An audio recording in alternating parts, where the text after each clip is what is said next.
Did you hear me? Yes.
Hi, everybody. I want to, on behalf of our TA team, we welcome you to the Training for Technical Assistance Providers, the Drinking Water State Revolving Fund, DWSRF application training. Today, our presenter is Michael Ning, and he will be assisted by Daisy Rios, who will be answering questions in the chat. Michael, can you go to slide 2, please?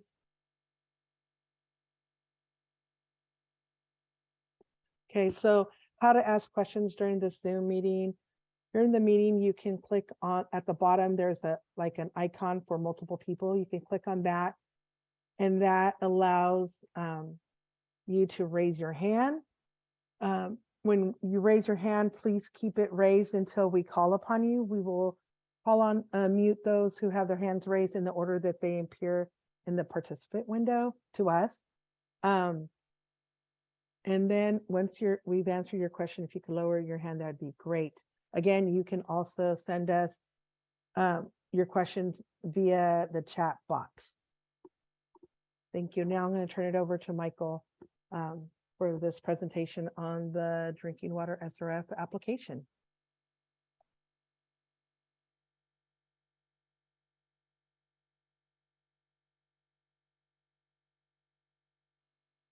Hi, everybody. Can everybody hear me? Yes, we can hear you. Thank you so much. So my name is Michael Ngai. I am the presenter today. I work for the Drinking Water program for about 16 years now. I'm usually within the funding program, and I have worked on a few different programs. So I'm here to talk a little bit about what I would do on a day-to-day basis when we receive a project. So how are we going to look at the project, and how do we usually process them? So a little bit about today's presentation. So the goal is to cover the Drinking Water State Revolving Fund, the general and the technical application, or if we have any related updates that I would like to talk to you about. So we're going to cover 4 main topics. First of all, is the application package. It's basically a quick general review in case some of you are new. So I'll just quickly go over what we have. Second would be the funding eligibility. So how do we usually, when we first got a application, how do we look into it, or what would we do? A little bit, I'm gonna touch upon the intended use plan, our current one. I'm not gonna go into detail on how it changed or how we got here. That would be for another training, but I will just quickly touch upon, again, what we would look for or will be looking into soon. And then the next 2 would be I'll go into detail on the general and our technical package on how, there's little details I'll go over with some samples with you, one of my old project, and we can see how we usually look at it, how and what to fill out. So anything that you have any question so far, please put it in the chat. So if once we get to that point, I can talk a little bit more, or if there's nothing, I can just go over it real quick. So feel free to type in any question, or if you have any question, if you really want to ask, stop me at any point, or again, type it into the chat. We'll get to it as soon as we can. Okay, so now let's go to the main slide. So quick review, applications. So there are a few things that we want to talk about in the application, just basically an overview. Application packages, okay, what's included. The responsible parties, who works on them generally. And then after we received and assigned, how do we assign the applications once we receive them? And then the next one would be completeness, how the PM, project managers like myself, would look into how to complete if the application is complete, or what do we do at that point. The next one would be who responsible and how do we do these app reviews for the application. Again, all these will be, I'll just quickly touch upon them, but not necessarily go into details. Okay, let's go into the application packages. So usually the packages, you can submit it through our FAST system. FAST stands for the Financial Assistance Application Submittal Tool, FAST. Or that is actually what we would prefer.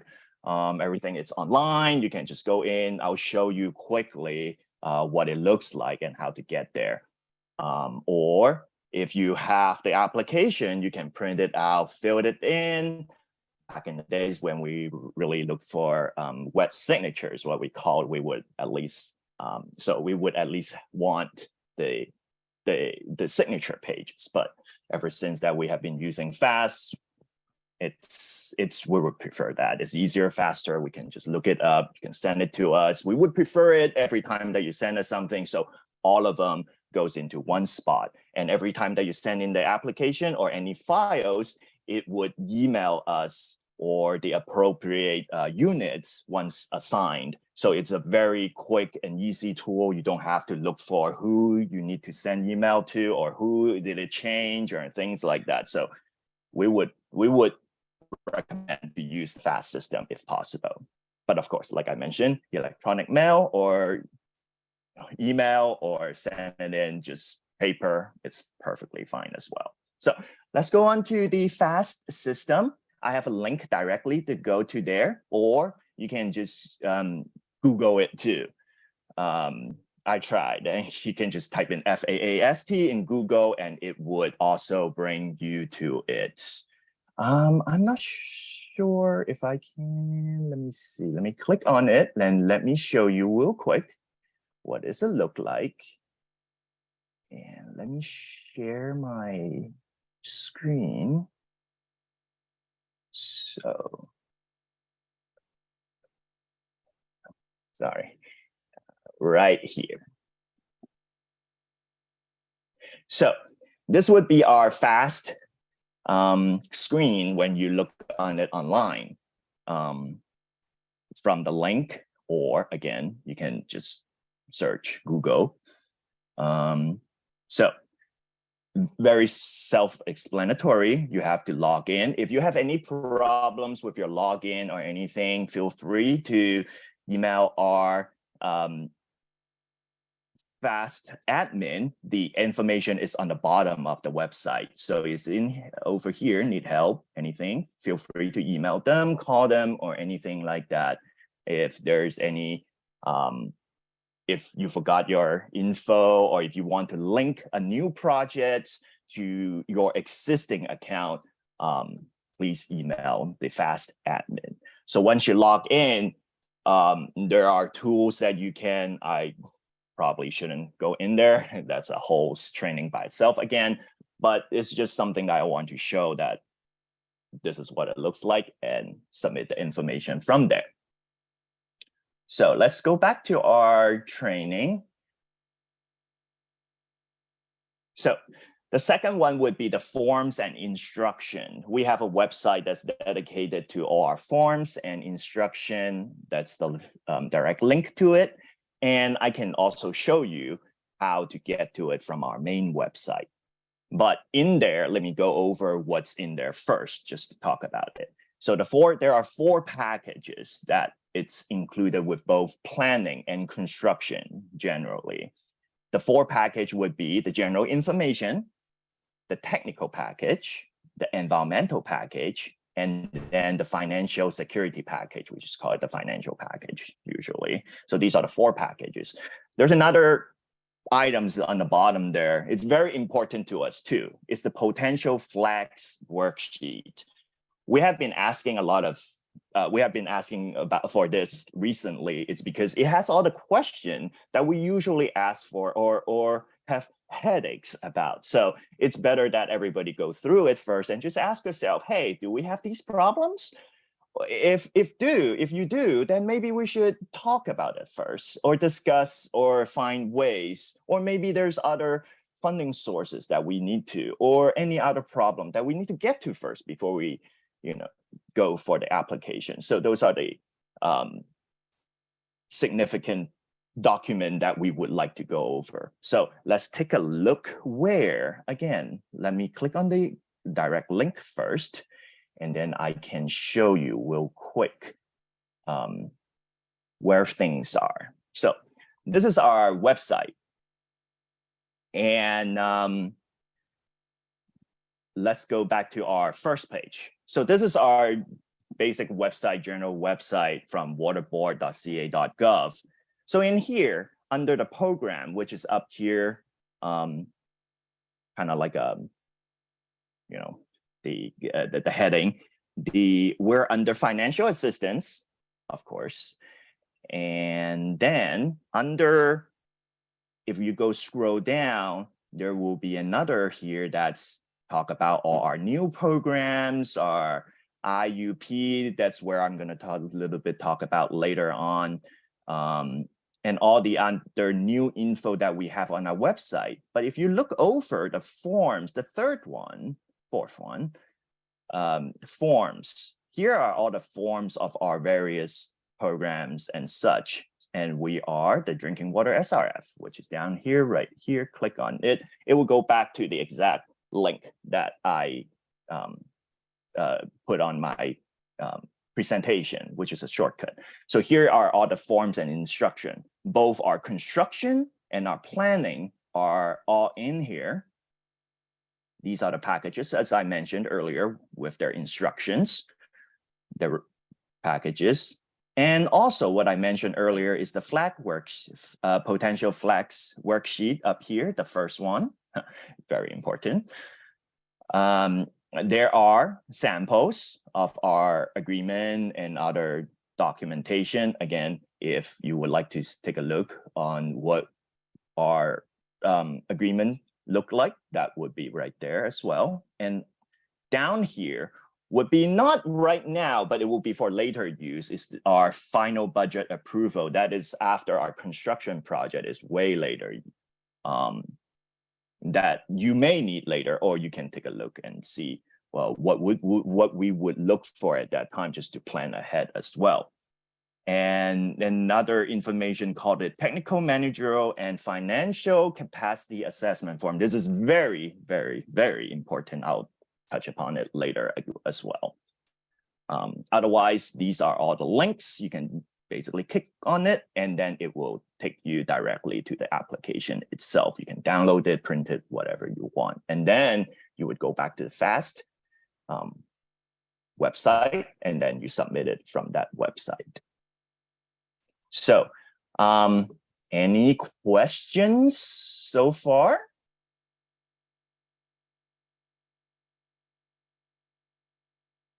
If not, let's next one. So responsible parties. I kind of make it into three big groups. It's first of all, is the Division of Financial Assistance. The next one would be the Division of Drinking Water and the and the Local Primacy Agency. And the last one would be the Safer Engagement Group. So what do we all do? The Division of Financial Assistance, it would include, for the packages at least, it would include our technical unit, environmental unit, the credit unit, the Office of Chief Counsel, which would include our attorneys or personnel that is responsible for that, and our management.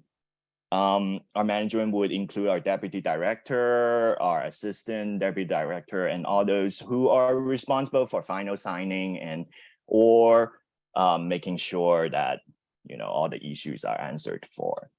And of course, I forgot to list it out, our technical assistant group, which is basically a different unit per se, but we are doing similar things, which they will assist PM and we will assist them as well for having the projects. The next one would be the Division of Drinking Water and the Local Primacy Agency. So what are the differences? DDW, it's our local offices. They EPA delegated the primacy to DDW to regulate as a regulating agency for the California public water system. And some of the system would, our DDW also further delegates certain area system to the local primacy agency group, which are the local public health department or such. So they are usually, the LPAs are usually looking after the system that are less than 200 surface connection, maybe non-community water system, and such. So they do regulate or just help with different systems. So it all depends on, sometimes if you work with a system, if you don't know who are their local government agency, please let us know, or we can look it up for you as a PM. And the last one would be the Safer Engagement Unit. This is our newer unit that helps and regulate if there are issues. We would like to let them know if there are issues that is coming up so they can prepare for any other problem that is coming in. So all these groups working side by side and making sure that we know the system has what they need to succeed. Any questions on responsibility on this? Okay, so you submit an application, then what next? So FAST system, like the FAST website that I talked about earlier, all those application would go to in a way, let's just say, holding spot and a list. So our supervisors would look into this list every month, as I was told, the 1st and the 15th generally, that they will look at the application and see, and then assign applicable depends on the funding program, and depends, of course, the workload of the PM themselves. And there are several factors, like I mentioned down here. I'll just read it, and then I'll go over why. So it depends on several factors. An application is assigned to the project manager with the concurrence of all the drinking water senior manager, and also an assignment of an application is based on the information provided in the application. So it is important that the information be accurate and thorough as possible. If applicant needs further assistance with completing the application, we suggest at least submit the general package and potential flag sheets first, so we have a better idea on how to assist. It's pretty self-explanatory. If in case the system doesn't know or don't have a specific idea on what to do next, or if maybe it's not the case for this training because it's a TA provider, but say if there are still other issues in the potential flag sheets that you think, hey, I don't know, maybe is there a project, is there not, is it eligible?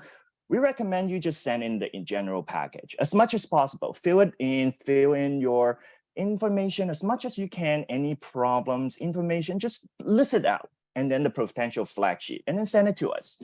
Then our senior will look into it. Depends on the situation. They might ask for other groups or other units or any other departments, even maybe, to come in and discuss first, and then before we can go ahead. So we don't waste anybody's time, or maybe that it's actually not a problem. We have been doing that.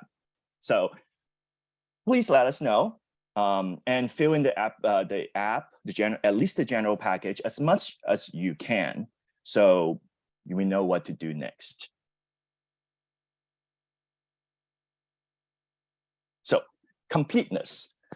Once the application is assigned to us as a PM, we will look for the big picture at first. What does that mean? Checklist. Very simple. Each application has a checklist at the end of, it's kind of like for everybody's information. We would at least look for it quickly just to see, hey, if this project is this, maybe it needs this document. Where is it? Or maybe it's included somewhere. We need to find it, or cut it out, or things like that. So that is the first thing we would look for. It's just to make sure we have the whole picture in front of us before we can do anything. So once we look at, okay, we have everything, then what? We would send it to the appropriate unit. We take care of some other units take care of some, like you saw earlier, what I mentioned on the responsible list. So it depends on what we're doing or what we're looking into. It will go to the personnel, the respective personnel. So a little bit more on the packages. I know I get this question a lot. So is it like, do we send in like one at a time? How do you review it? Is it all at the same time? So a little bit on that. We want to review these simultaneously if we can, but sometimes we cannot, because, for example, environmental cannot really review for completeness unless we tell them what the project is. Even for planning, if we don't have anything, if we don't even know what's going on, do we need as well, or are we just design? We don't know. Environmental don't know. So we would need a good scope of work, some kind of scope for them to determine.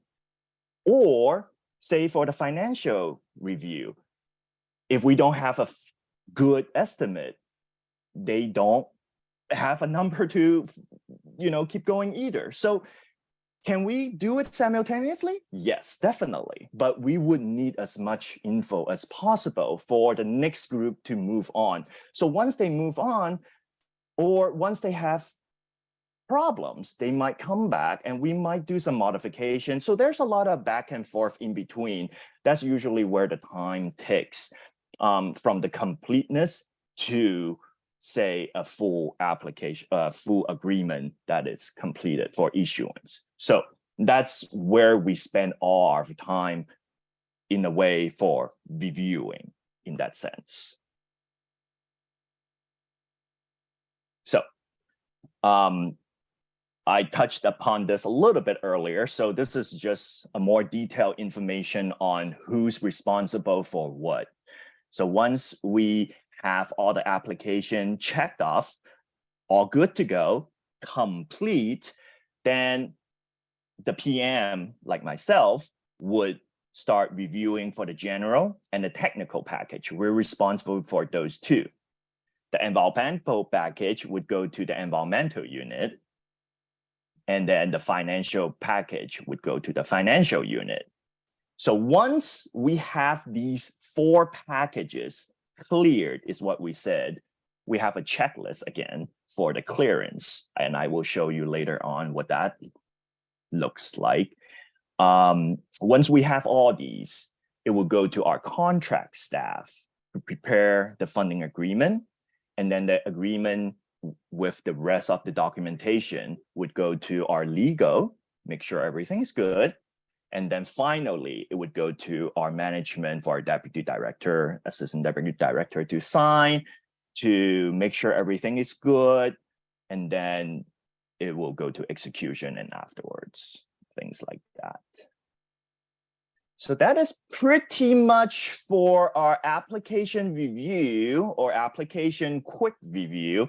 Is there any question on responsibility, reviews, application, where to look for it, and such?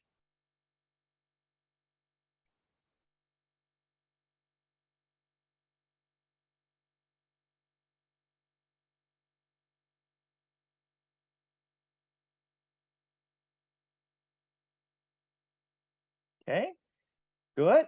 So that's a quick overview. Now, it's what everybody thinks about. Who's eligible, right? So eligibility. There's this, I like to personally, even though I worked for so long, I can't remember everything. Trust me on that. And we have so many little details everywhere, and it's all over the place too. So, but very good that I like this one. It's my cheat sheet. Fact sheet is what it's called, but I call it cheat sheet. Where is it at? It's pretty much the same where that I showed earlier. But here it's the direct link to it.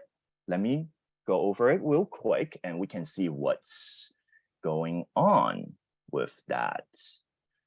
So, again, going back to here, there's our main page for our funding assistant.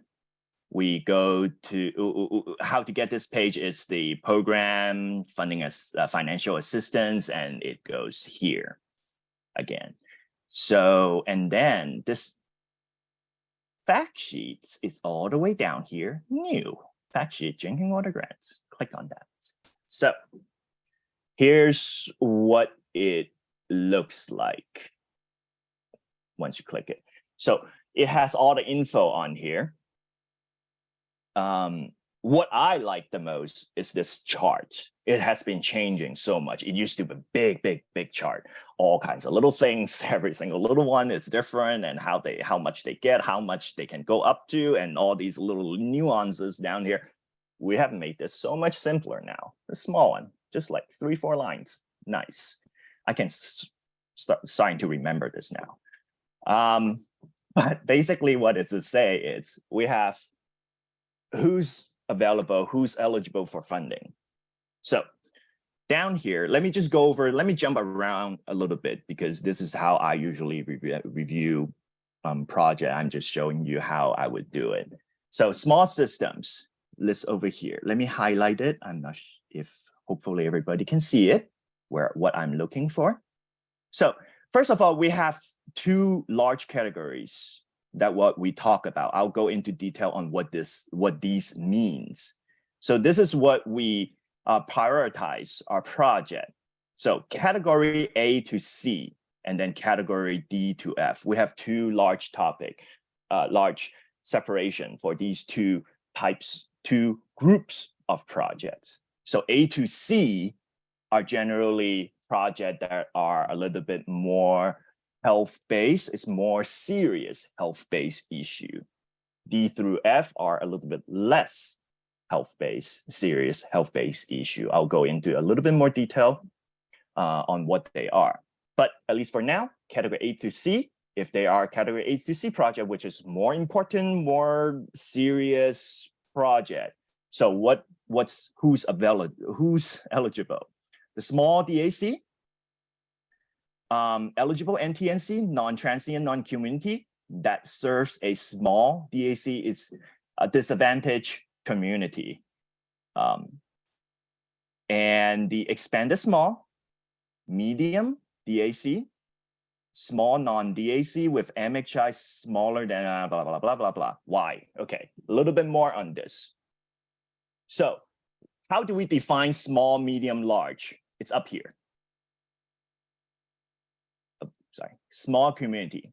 What are small communities? Small community are any system with less than 3,300 connection or less than 10,000 people. We considered these systems as small community systems. The expanded small are anything between 3,300 to 6,600. So 3,000 to 6,000 about connection, or 10,000 people to 20,000 people. These are considered expanded small community because we're looking, because usually way back when, I mean, this is for a long time too, but we have been seeing a lot of expanded small community lately. So we kind of need to talk about this now. Before it was usually small or large, but now all these kind of middle systems starting to show up more and more. So we kind of a little bit talk about them or look into them a little bit more now. So those would be the expanded small and also the medium DAC. Those would be the 20, even a little bit bigger than the smaller expanded would be the medium, which is from the 20,000 people to 100,000 people. And then also these are with the MHI, the medium household income, less than 80% of the statewide MHI. Again, that is how we determine back up there where the disadvantaged community is less than 80%. So anybody who's less than 80% MHI, we are considering them a disadvantaged community. So why earlier, that is also why earlier when I mentioned this small non-DAC with MHI less than 150.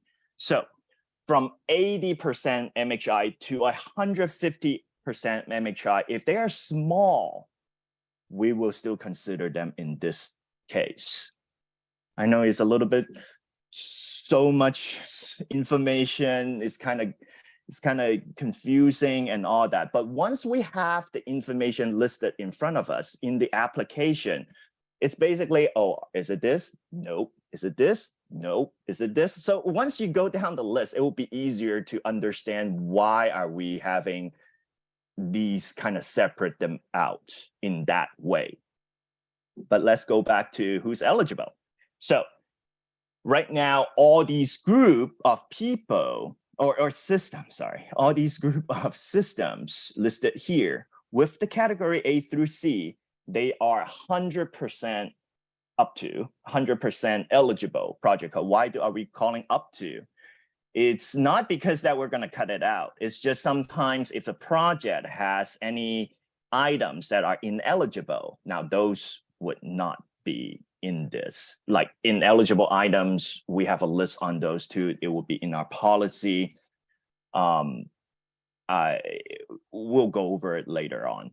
But at least for right now, just understand in general, those projects will be up to 100%. So max per connection is another big topic that we're looking for. How do we calculate this? So $60,000 to $80,000 per surface connection. So basically this is calculated as the total project cost divided by how many connection there is in the system that we are funding. And then we get this number per surface connection. So within that surface connection, they are eligible, or up to $80,000 cost. For good cost, it's what we mentioned for good cause here, it's basically means that we would need our deputy director for review and approval. So that is something that we would need to discuss if you have cases like that. So please bring it up to us as soon as possible. So these are the items that I mentioned earlier. When we do our initial review, these are all that will pop up, or hopefully that we see it as soon as possible, or if you let us know as soon as possible so we can get into it sooner than later. Now, these are all the system that has serious health risk or going to be. Hence, we have 100 up to 100% for eligible cost. Now, the next topic is the one that we recently increased a lot. Our funding it's the category D through F project. These are the ones that are a little bit less important or less serious health-based issue for the system. But even then, now small DAC or eligible NTNC that serves a small DAC, like NTNC would be something like water, someone who serves water as a company, or systems like that serve a small community. So those would also go up, eligible for 100% grants now. But their per service connection would be significantly lower, only $45,000. Again, if you're higher than that, please let us know as soon as possible. Okay. Now, the only difference here is the expanded small, where the water rates, it's also need to be mentioned as in terms before they are eligible for the 100% grant. It's that our financial group would look for this too, is that we would need the medium household income for the system, as well as their average water rates. And then it has to be equal to or more than 1.5% before the system are eligible for 100% grant. So this is part of the review. Again, if they don't have this condition, we would see if they can, or if they need help to do some kind of rate study and see if they can increase their rate for that in order for us to fund that project. So I know it's a lot of information to take in, but again, I believe this chart should, and the information should kind of help you or guide you to a little bit understanding who's eligible and who's not. But in general, in recent year, we have been open up our opportunity more and more. So again, please let us know if you have any question, documentation. If you are unsure of, just send it to us. General, as I mentioned, general, and the potential flag sheets, let us know. So some other changes other than this, it's the, I just want to touch upon, it's the consolidation incentives. So please, it is something that we, consolidation project it's our project that we're really trying to push for. It's helps everybody in as a whole. It's just better. I don't want to get into detail. That's another whole different review or training for anything that is consolidation project wise, incentives wise, and I'll let another group to talk a little bit more detail on this. So please let us know if you need more information on the incentives and such. Next thing would be the funding for consolidations. Again, we open up a lot more. We are trying to push for it. So we're all for it. If you have a consolidation project, please let us know. Privately owned system. We did increase or lax our review a little bit, but there are issues that we're really looking into, which is the ATP, the ability to pay,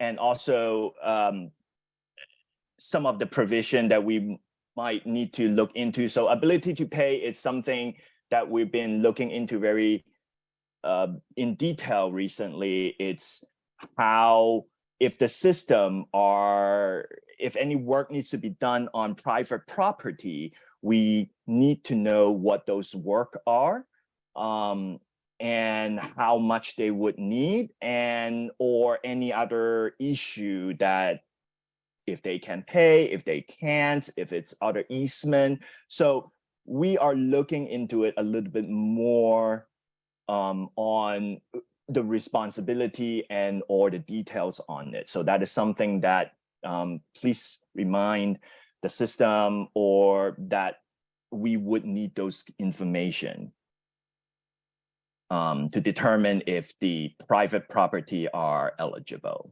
So something to think about. That it's pretty much the fact sheets to talk about. If you have any question on this or the policy, please let us know, because these are always changing. We have been having different revision and version. So please let us know.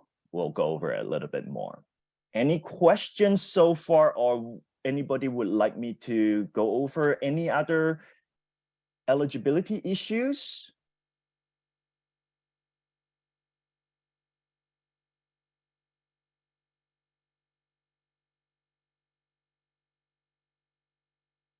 Okay. So let's go back. And okay, so I touch upon the fact sheet, the eligibility table, consolidation project, and the privately owned system. So these are the a few big topics that mentioned. But if you need any details, please let us know.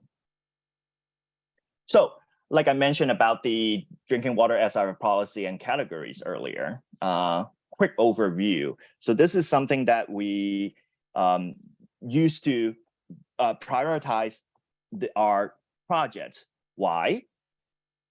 As mentioned on there, our priority system is to address the most serious risk to human health. They are necessary to ensure compliance with requirements of the Safe Drinking Water Act, and also assist system most in need on a per household basis. So these are the category that I mentioned earlier. Category A are the most serious risk. They're on boil water order, any citation, anything like that puts them in the A category. A and then B and then C is a little bit less and less. I'm not going to go into details on which category do what. We have the drinking water policy, which I kind of linked here in the first. Oh crap!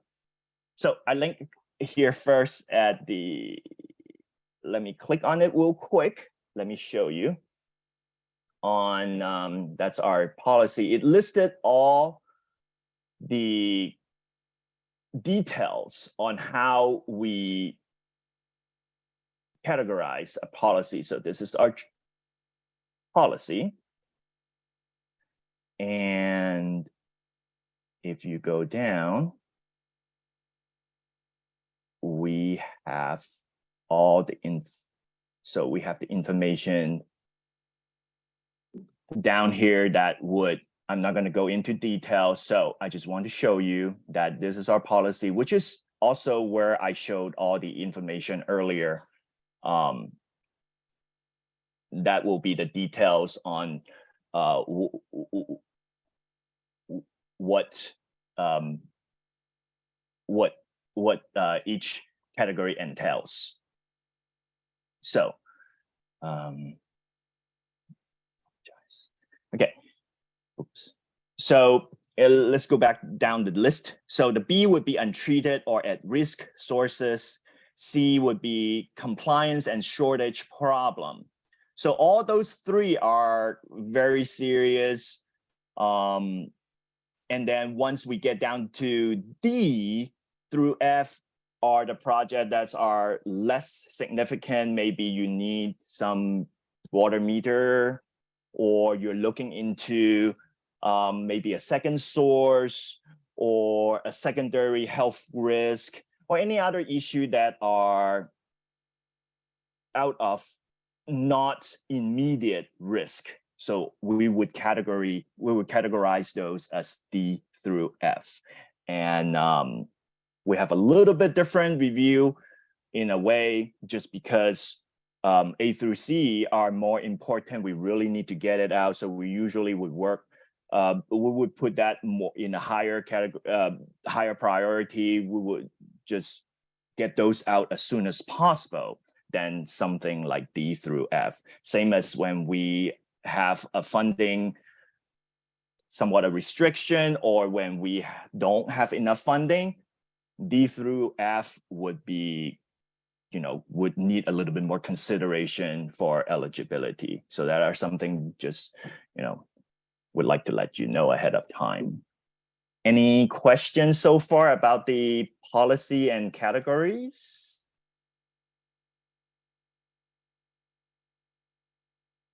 Okay. And the next topic, TMF.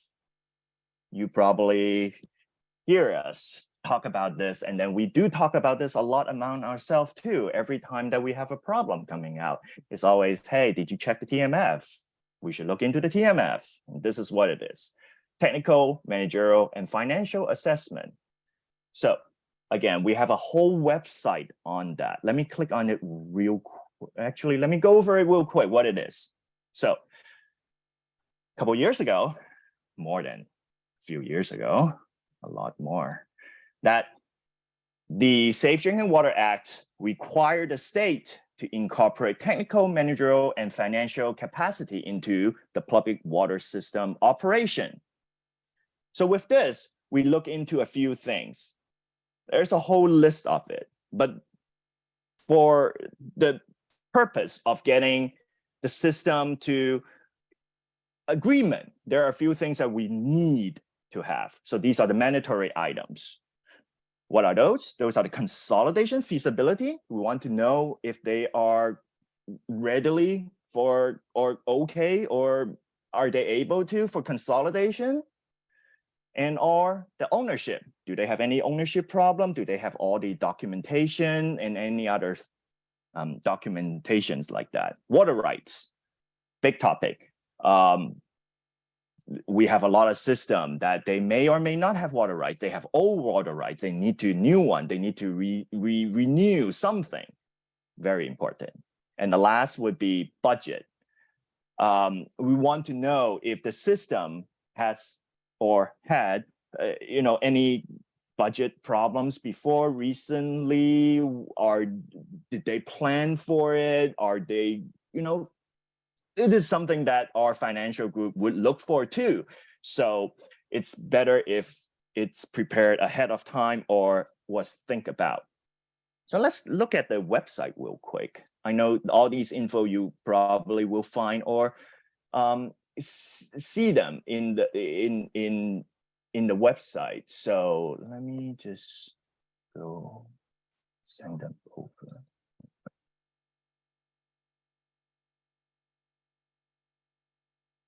Okay, so this is our TMF website.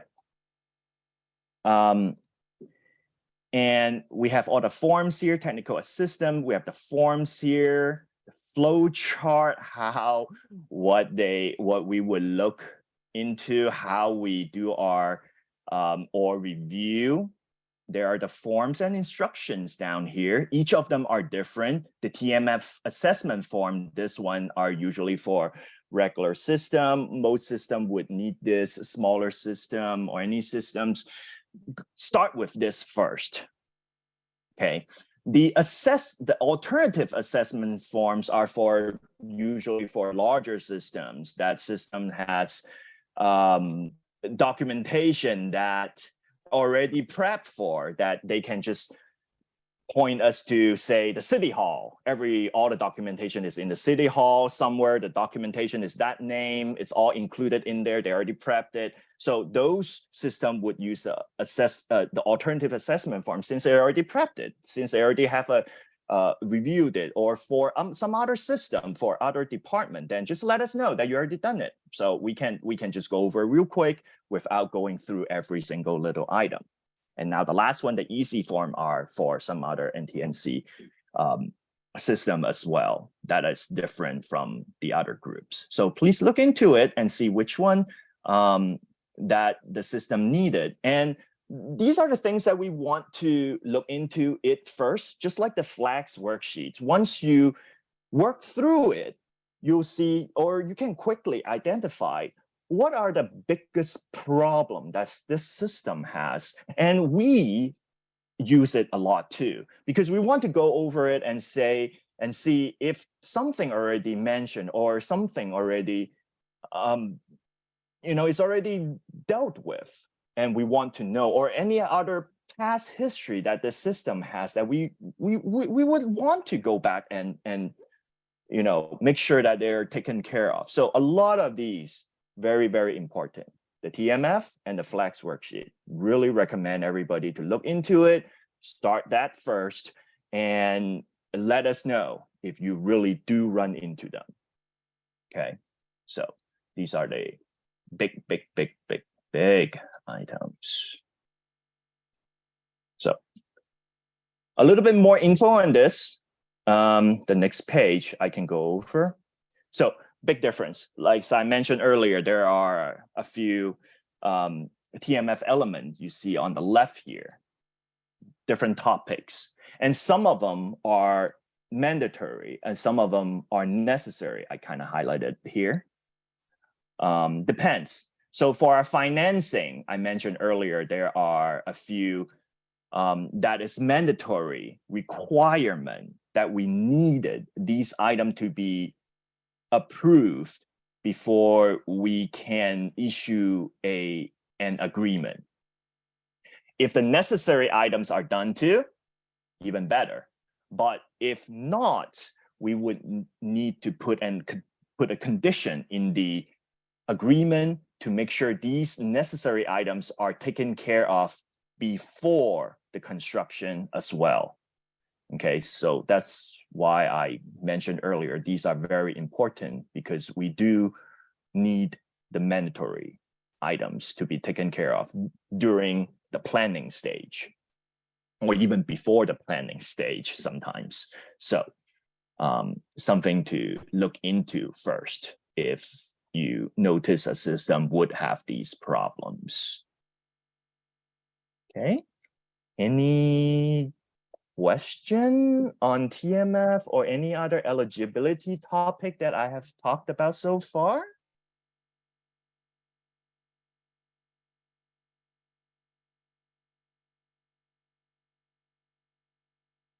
So before we go into, because the next topic I would go into a little bit more detail on what our day-to-day kind of review, what our application, what we usually do. So before we get into that, is there any other question that that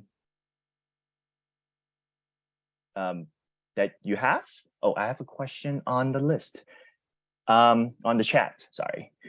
On the training, is that not mandatory on the TMF? So training,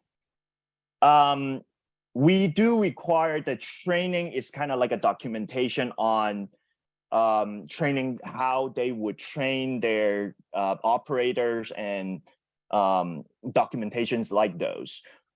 There are, so say the reason why it's not mandatory, part of the reason why it's not mandatory is that we can work on that during the planning application or planning stage of the application.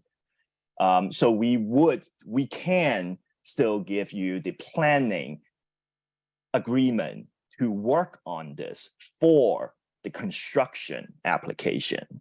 Because the idea is some systems, say for a smaller system, if they don't have anything, if they say water treatment plant, if they don't have a water treatment plant, maybe they don't have a training documentation for it, or maybe their training is really simple. Go press button, go do this, and that's it.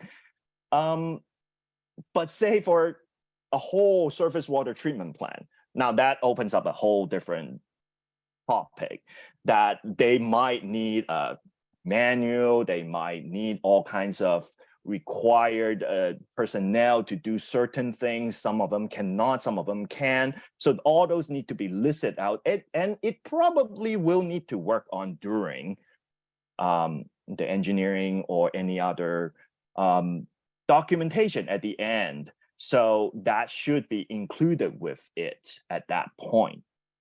So at the end of the project, we do need, of a construction, I'm trying to say, it's after a construction project, we do need all these TMF to be done in a way.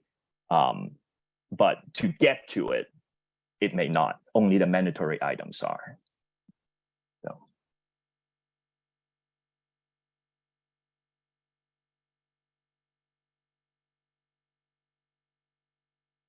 Is there any other question about eligibility or issue like that?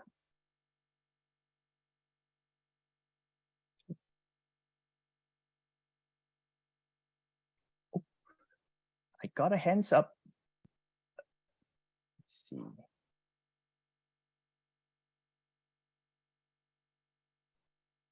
Dana, you can ask your question. Just unmute. Okay, hello. Yeah, I just Hi. have a quick question about the TMF. So, it says that you mentioned that the TMF is it's necessary, you have to complete it before the construction begins. Is that something that that the PM instructs you after they review the application? And then will they instruct you to complete the TMF? Because I don't believe that is part of the applications, right? Yes. So a little bit on that. That's so if you don't have the necessary items, we can list it out as a condition in the funding agreement. So basically, it's a requirement at that point for the system to perform all these necessary items to a point that we can review and approve. So it's not necessary in the instruction per se, but it will be part of the condition that the system needs to perform. Does that make sense?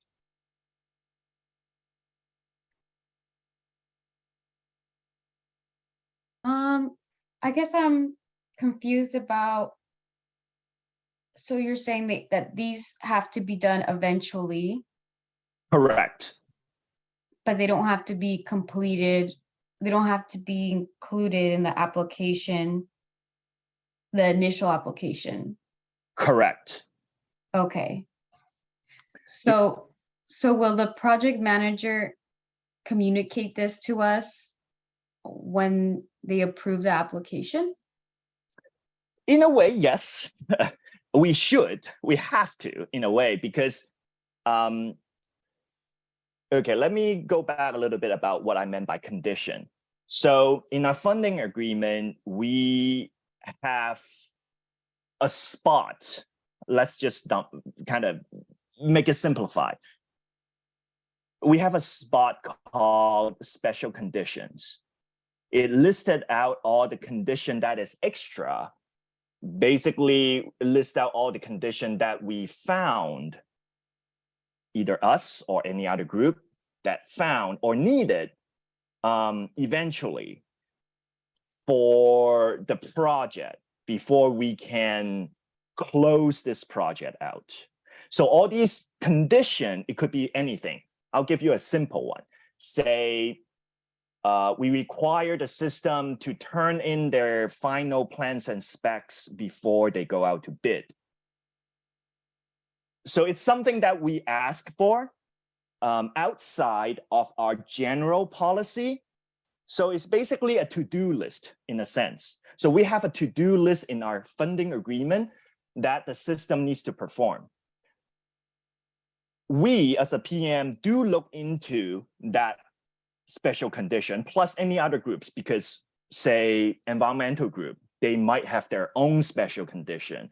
It all listed out at the same spot. So it would usually have the technical conditions, financial conditions, and then environmental conditions. So all these conditions should be performed during the project. Like I mentioned earlier, some of them may be as simple as send us the 100% plans and spec before going out to bid, because we would like a final approval, because we want to take a look at it first, something like that. So all these TMF items would be part of it if it's not there, or we might ask for other items too, if we feel like that it's important to, the project. So again, something like mentioned earlier, like training. The training documentation may not be out at first, because if they do need a surface water treatment plant, a new training documentation has to come out or has to be prepared separately just for this. So in that sense, we would ask for it at the end before signing off or closing out this project. So all these items would be part of and would be part of our regularly checklist, either regularly or at the end before we close it out. So those would be what we would call the special conditions.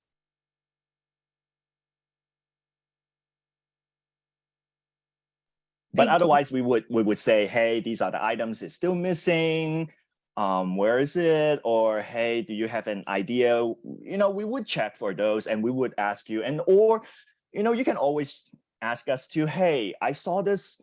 I noticed there's a condition in the special condition as for these items. Like where do I find more information? And we usually can tell you directly exactly where, why those are needed at that point. But it all depends at that time, because every project is different. TMF, it's or the flag sheets are basically an encompass of the whole system or encompass the whole project that we have seen so far. I'm not saying that those are the only problems that we're going to pick on. No, but those are basically the biggest items. Like mentioned here, the TMF elements here, these are the biggest items. In between, within it, of course, there's so many little things here and there, but at least just for looking at this, if you notice that there are any problem within any of these elements, bring it up as soon as possible.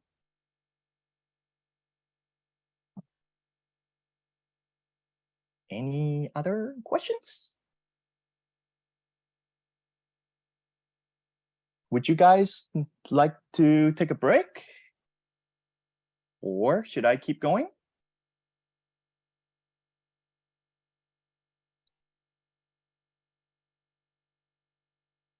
Okay. How about we move on quickly so we can get it done quickly? So let's go into a little bit more on what we do daily. Once we get the application, how we review and such like that. Okay. Let me just start with the general, and then maybe we can take a break after the general. Let everybody think about the project and what's going on and all that. Okay. General package information. So general, we usually do this for both planning and construction. So what's included in the general? Very simple. It's basically what we want to know the system. What's where they are, what they are, and any other information, MHI or surface area or personnel, anybody that we, just basic information about the system. Let us know as much as possible. So these are the few items that I would say when we review a general application, these are the items that we look for a lot, okay? So first of all, it's the MHI determination, the median household income determination. We do have a guideline on this. I'll show you the link at the end of the presentation.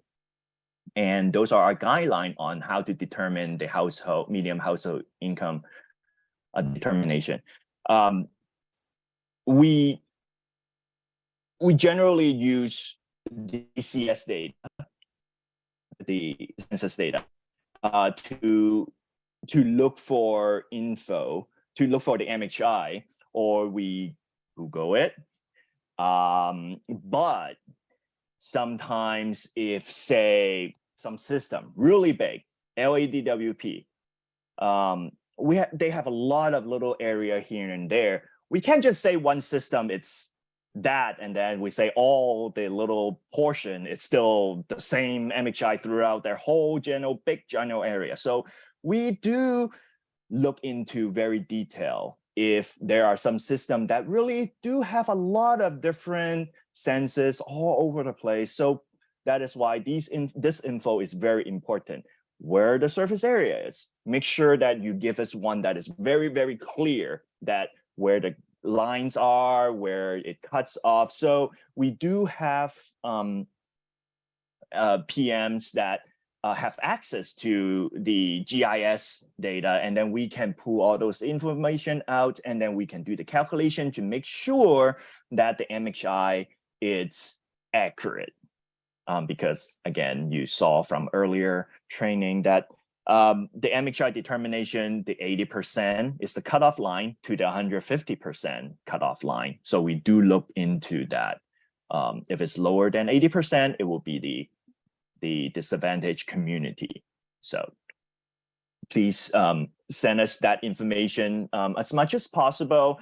And sometimes I understand there's some system that I've seen, they have some really weird line going on, or if we put ArcGIS, put the GIS data out, that there are some cut off or duplicate. So please let us know as detailed as possible where the surface area ends, or things like that. So another item that is important in the general application is the resolution. I know that we didn't ask for this in our old general, but it will be, or soon we would look for it in the general. So a little bit in mind that we will be. So what are these resolutions? Authorizing resolutions. We want, very important, again, we need to know who are the authorized representative for this project. Generally, we look for all the information, the project information, the name, who are responsible, and also one thing very important in that, we always recommend that using a job title, not a person, when referencing in the resolutions. Just because, say, if someone retire or left the system, we don't need a new resolution, because every time there's a resolution come out, we would need the signature, we would need the update for every single thing on there. Otherwise, it's not updated. Otherwise, so we look into that, and so that is why when you're reflecting or a position title, then we don't really need to redo it every time if that person left or things like that. So something to think about. And So other than the authorizing resolution, we do have other resolution, depends on the project. So something to work on as soon as possible. And or if we have consolidation projects, we would need the consolidation agreement or surface agreement. I have another slide a bit later on that I kind of list out some of the more important that we would look for. So resolution is a thing that makes sure it's signed, dated, project title, it's the same.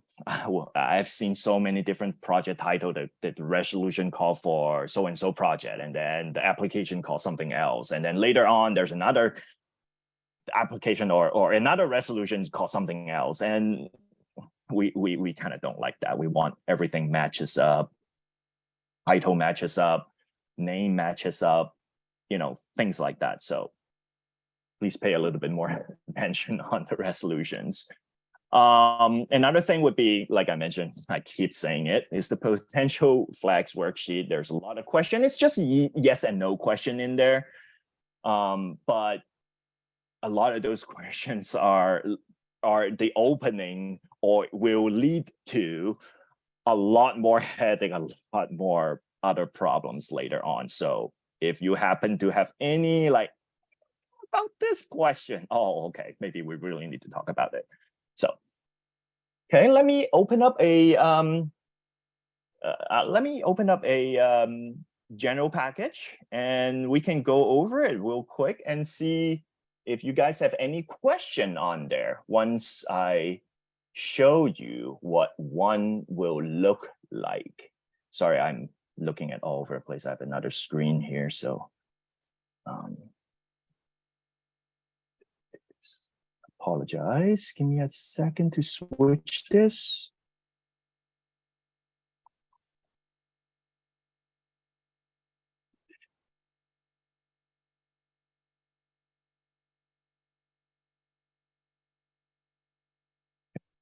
It's right here.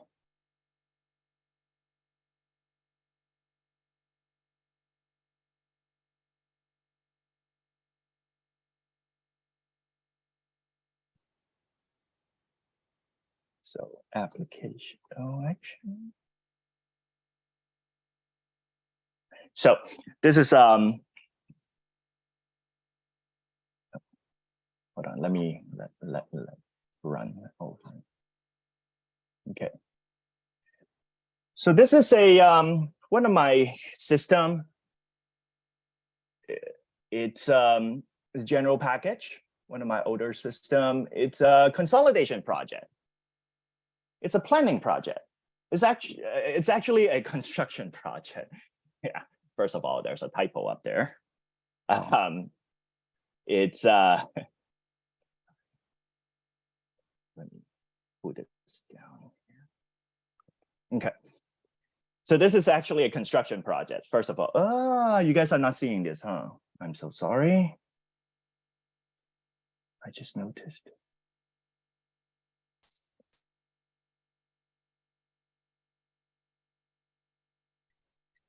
Oh, I apologize.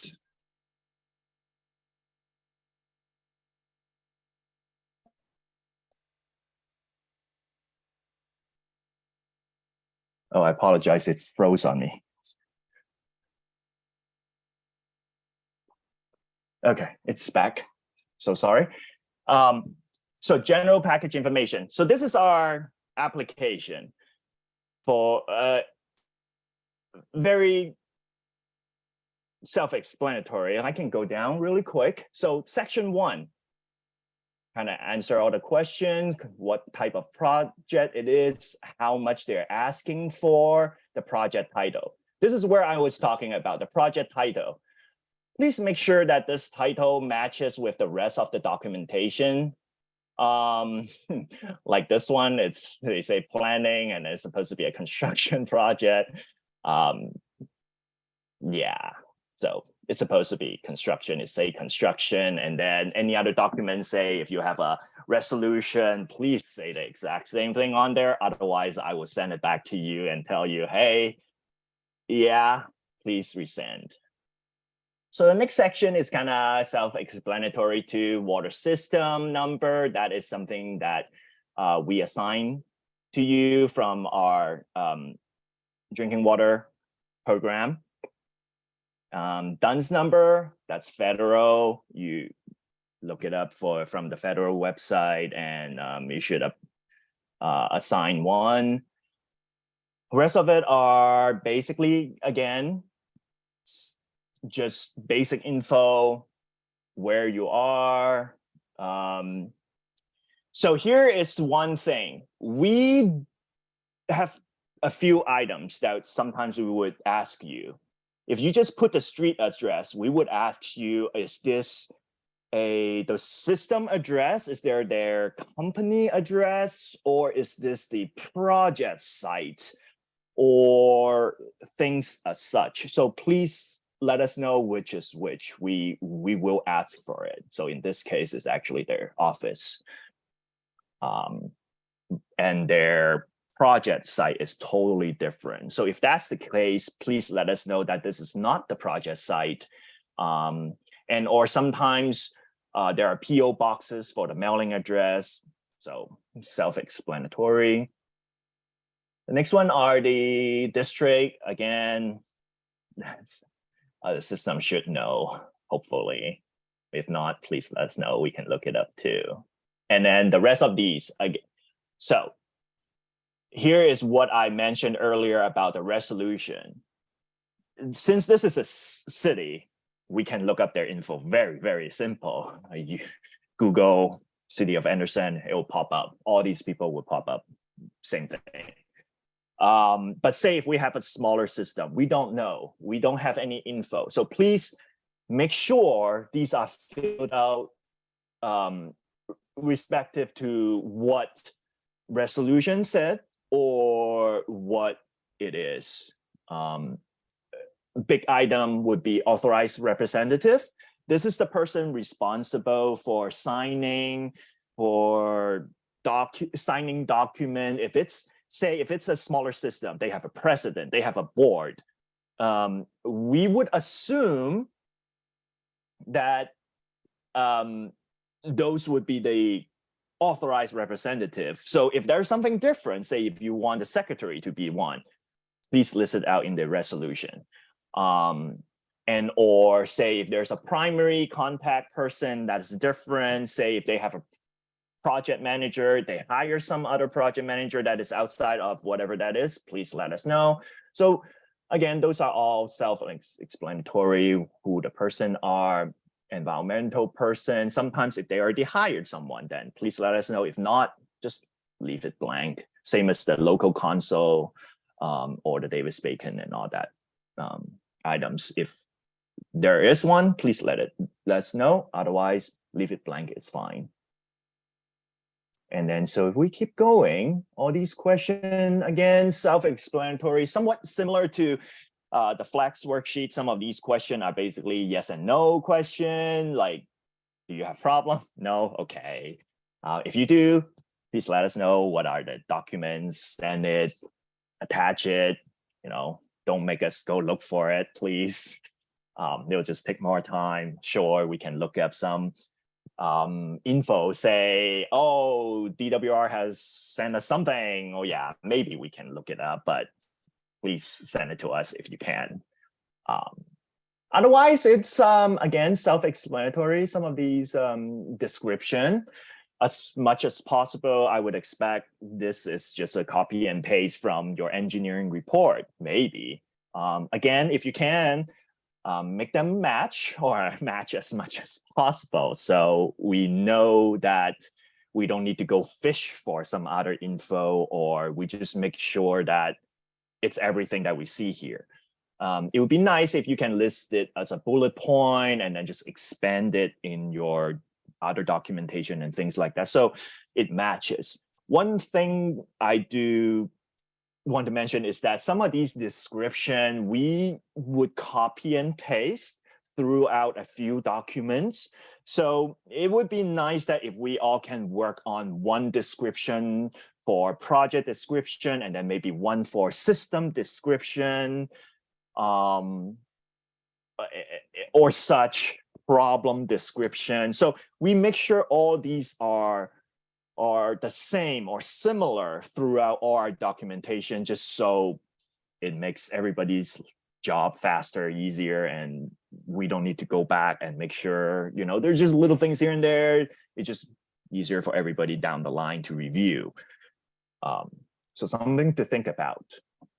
Otherwise, violation, of course, population served. We do want this information to match. Again, we see a lot of different numbers. Of course, it's hard to pinpoint how many people exactly, but we do want it as close as possible because we do use this data for many other list or other department might look into, or unit may look into this to see if we can provide other funding, other sources, other something, so make sure these are as good as possible, and or match even better if it can match with the census data, or if it doesn't, please let us know why, because again, we do double check, or it's our job in a way to just Google it, basic Google. Say this, City of Anderson. I Google City of Anderson, how many people? Like it pops up so many different numbers. And this gives me headaches because which one should I use? Because someone else might come ask me, why did you put that down? I found this number. You see, all these will just bring up more and more question, more and more double checking by everybody. So it's better if we can have one good number or close enough. Next one would be the surface connection. Again, surface connection. I kind of mentioned it earlier. We use this number a lot because we do check for the per surface connection, how much this project per surface connection is. Depends on the total project cost. So if this number is incorrect, then we would have this number that is kind of, if they are in around that borderline, it would get everybody headaches. So again, something to think about just to make sure these connections are good. One more thing nowadays, I do see more and more our financial unit do ask a little bit more detail on what this connection, surface connection really entails. Like it listed on there. What are the residential, what are the commercial, and any other connection that we need to know, because this kind of hinge upon a few things other than the total project cost, per surface connection cost. Also, we're looking for, say, the community, if it's a lot of second home or vacation home, or is there industry base, or just items like that that we probably would want to know. Are there a lot of commercial accounts in there, or are they mostly residential? So again, please make sure that that number is as close as possible and as good as possible. Otherwise, all these are again, these are just self-explanatory. Answer as much as you can. Next one would be consultation, okay, partnering agency. So just list out anything that is needed. And then the next one would be a little bit more about the system. What kind of system are they? Classification. What are they? Ownership, what kind of ownership they are. So here's where it goes back to public ownership. Is it, what kind, or private ownership, and then what kind? Again, on the private one, if you click on the private, please make sure that, which exactly it is. We have a lot of questions on this too, even though it's private, each of them kind of differs a little bit. I personally may not know what the differences are. I have to look it up each time. But otherwise, our financial unit, they do look into that a lot more. So please be clear on what it is and all that. I think the public side is very self-explanatory. There's it is how they are considered. So otherwise, the next few questions, same thing, just asking about, just basic stuff. Are they CPUC regulated? All these, the system should know if they are or are not.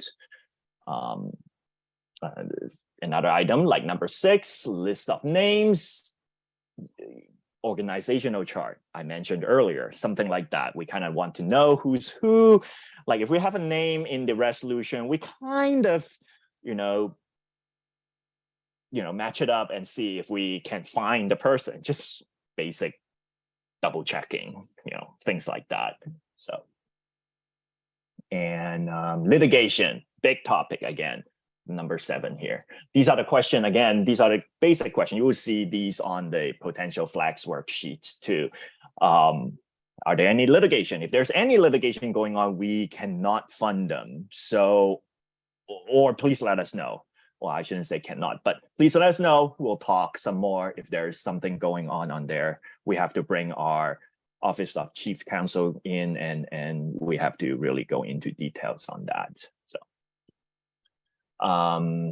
Any leasing land or things like that? Oh, again, it's something that we need to know ahead of time because of, say, if there's easement issue and or agreement that needs to take place before the project can go on, say consolidation or any others, we would want to know. Again, we would need to bring in our Office of Chief Counsel, our attorneys in just to go through these documentation, just to make sure that they are okay for our project, because sometimes that they might have some kind of consolidation agreement or even service agreement that we don't agree on. They might have to take out something, or we have to know that they are going to have some items that's in there, either eligible problem or policy issue. So again, anything that has legal included, please send it to us as soon as possible. Even have a draft for us would be good at first. And then so we can get our attorneys in as soon, just to make sure all these documents, if they have to take, say, because some of the documentation might take months or years to produce. So something that we would need as soon as possible. Or get our attention as soon as possible. Again, the next question is, please include general map area, service, or boundary.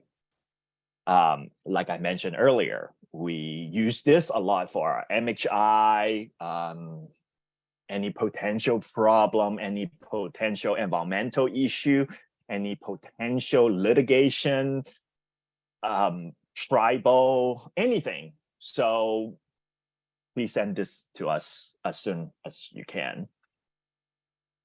So as you can see, all these questions from general are just telling us what this, paint us this general picture of the system, the problem, what's going on, what will we see, what do we need to know. So that's basically our general package.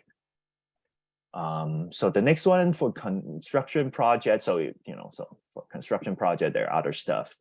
All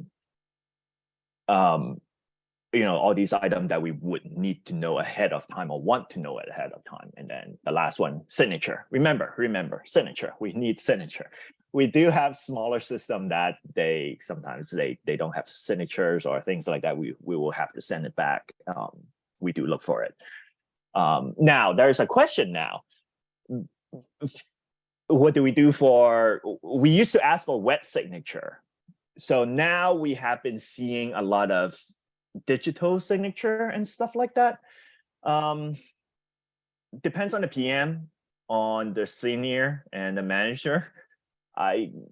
So please let us know or ahead of time that which one would need it. And sometimes we might have different at different time for a different document that we may need one or the other, because sometimes we send this to other units or other departments that they might be the one that require it, not us. So please check in with us.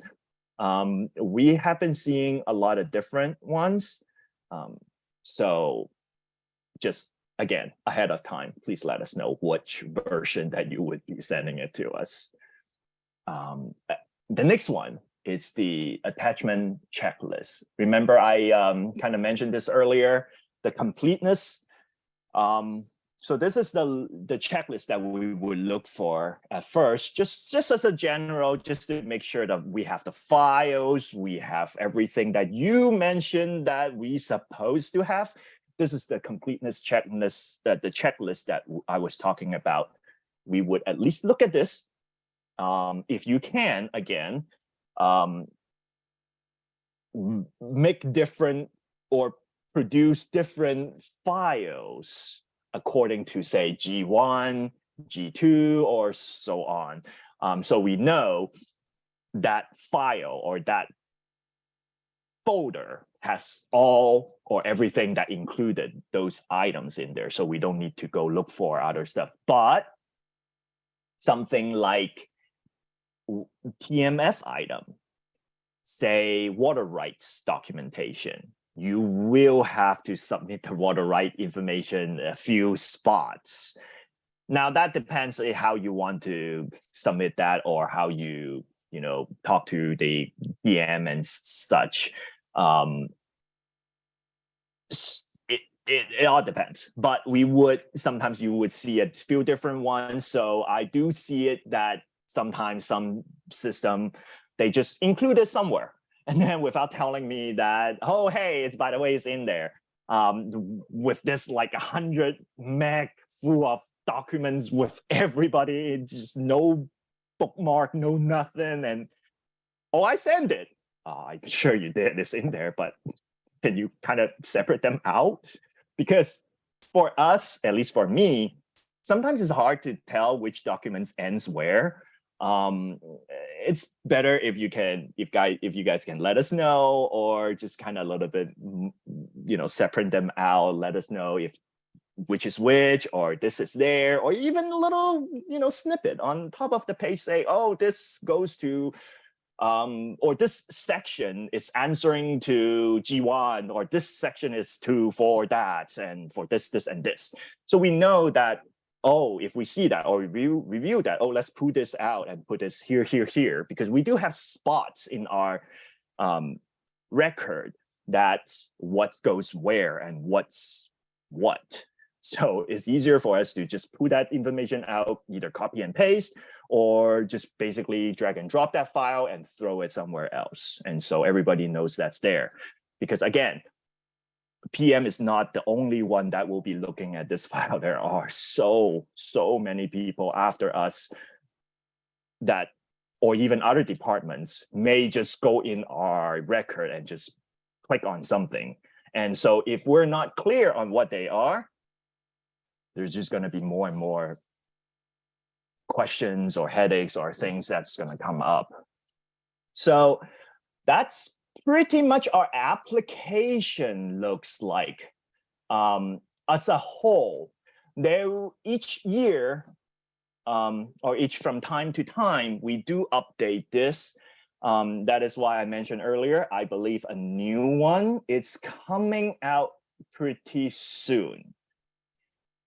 So the one that I just showed, it's going to be outdated. But the new one only have a few more questions. I'll mention it in a later slide on some of the newer items that maybe look for. But otherwise, the questions are generally the same or very, very similar. We just added a few more questions. It's kind of, again, it's kind of like those questions you saw earlier, like, do you have a violation? Or as simple as, have you thought about this? Or do you have this problem? So there are a few more questions like that, very basic, but otherwise that's about it. Next, I can show you how we would, for our checklist, what are we looking for? But let me take a look at the question.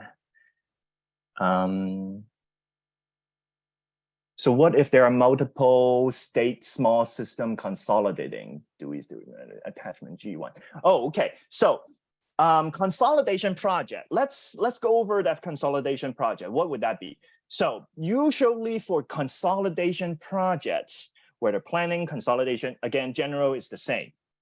So for any application to us, consolidation project would always be the surviving water system, would be the applicant. The surviving water system, which is the one that it's, the one that incorporate everybody else. But we would eventually need the information for everybody that is included in this project. Any other small system, if there are 10 systems that is included, we would need this all 10 systems information. Not in detail, but we will be, it depends on the application. So please look through what is needed for every single one of them. Say financial documentation, we might need all 10. Surface area, we will need all 10. Things like that, but little things we may not need for all 10. So it all depends on the application and such, but at least the information that is showed up on the application itself will be the surviving one. Although I would also suggest, say in the description, please list out all the system. This system will be consolidating with the list here. Once you list that, it's very clear that what we're looking at, what we're looking for. So if we need more, we'll just ask for more in that case. But otherwise, yeah. So let's keep moving. I'll show you our PM checklist, what we would do in this case. And I'll kind of show it side by side in a way, just so you can see what we do and how afterwards. Okay, let me open it real quick. So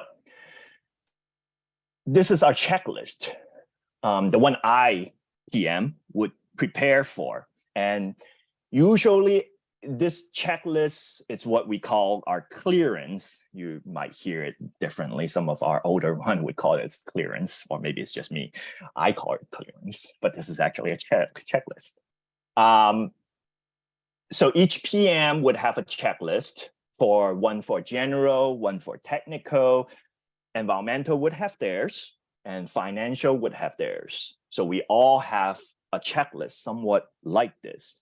Every time we reviewed our documents, once everything is done, set, and everything, we would sign, our supervisor would sign afterwards, and then we would send it to the system to make sure these info that we typed in are exactly what it is, just for double checking too. So let's go over it real quick. Self-explanatory. I basically copy and paste. I'll be honest, I'll copy and paste most of them, either from engineering report or from your application, because if I add too much stuff or if I change too much stuff, then more question might come out, like yours is like this, why theirs is like that, and then again, so that is why I try to make them as similar as possible, or just to make sure that everything is included, just so there's no more confusion afterwards for any other groups for review or things like that. So very important, all the basic info on there, what type of project, planning or construction, and then category. All these are very important. We would put it up there at first, just to show what this project is. And then the description and objective. Again, copy and paste. list out as much as possible, all the info, project cost. Oh, a little bit about the project cost and the financial amount requested.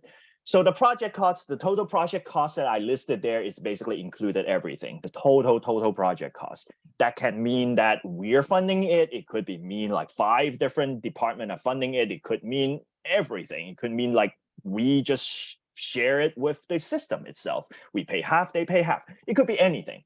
So that is the total project cost. Now the financing amount requested is the one that us read.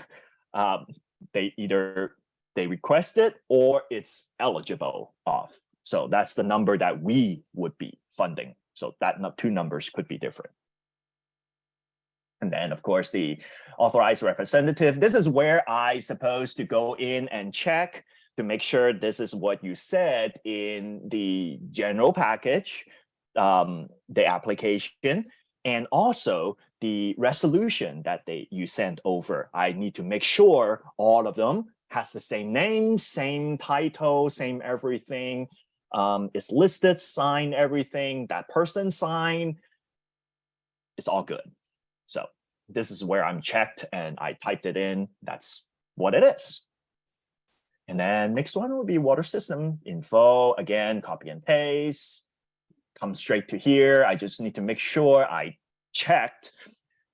double checked that it is what it is. So for me, I usually Google them, or say if this case is a city, you know what they are and basic info. So say for private, that's when I need those documentation, whether what they are, and I see if I can find it on the internet, just to make sure it is, what you say it is, or what they say it is. So again, all these are basically a double checking for me. Again, surface area population, like you can see, I supposed to check where I double check that info, where I find that info. Basically saying, yeah, I found it. I know. What like that? Surface connection. Okay. Now this is the part where I put in the consolidated system. I know some of you, if you guys are reading right now, and they're like, oh, why is City of Anderson only have 110 people? No, this project is actually a consolidation project between City of Anderson and the mobile home park.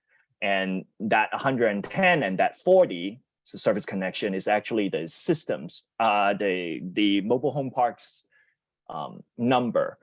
The reason why I put that in, it's easier for us to to talk about the one that is included in this case, because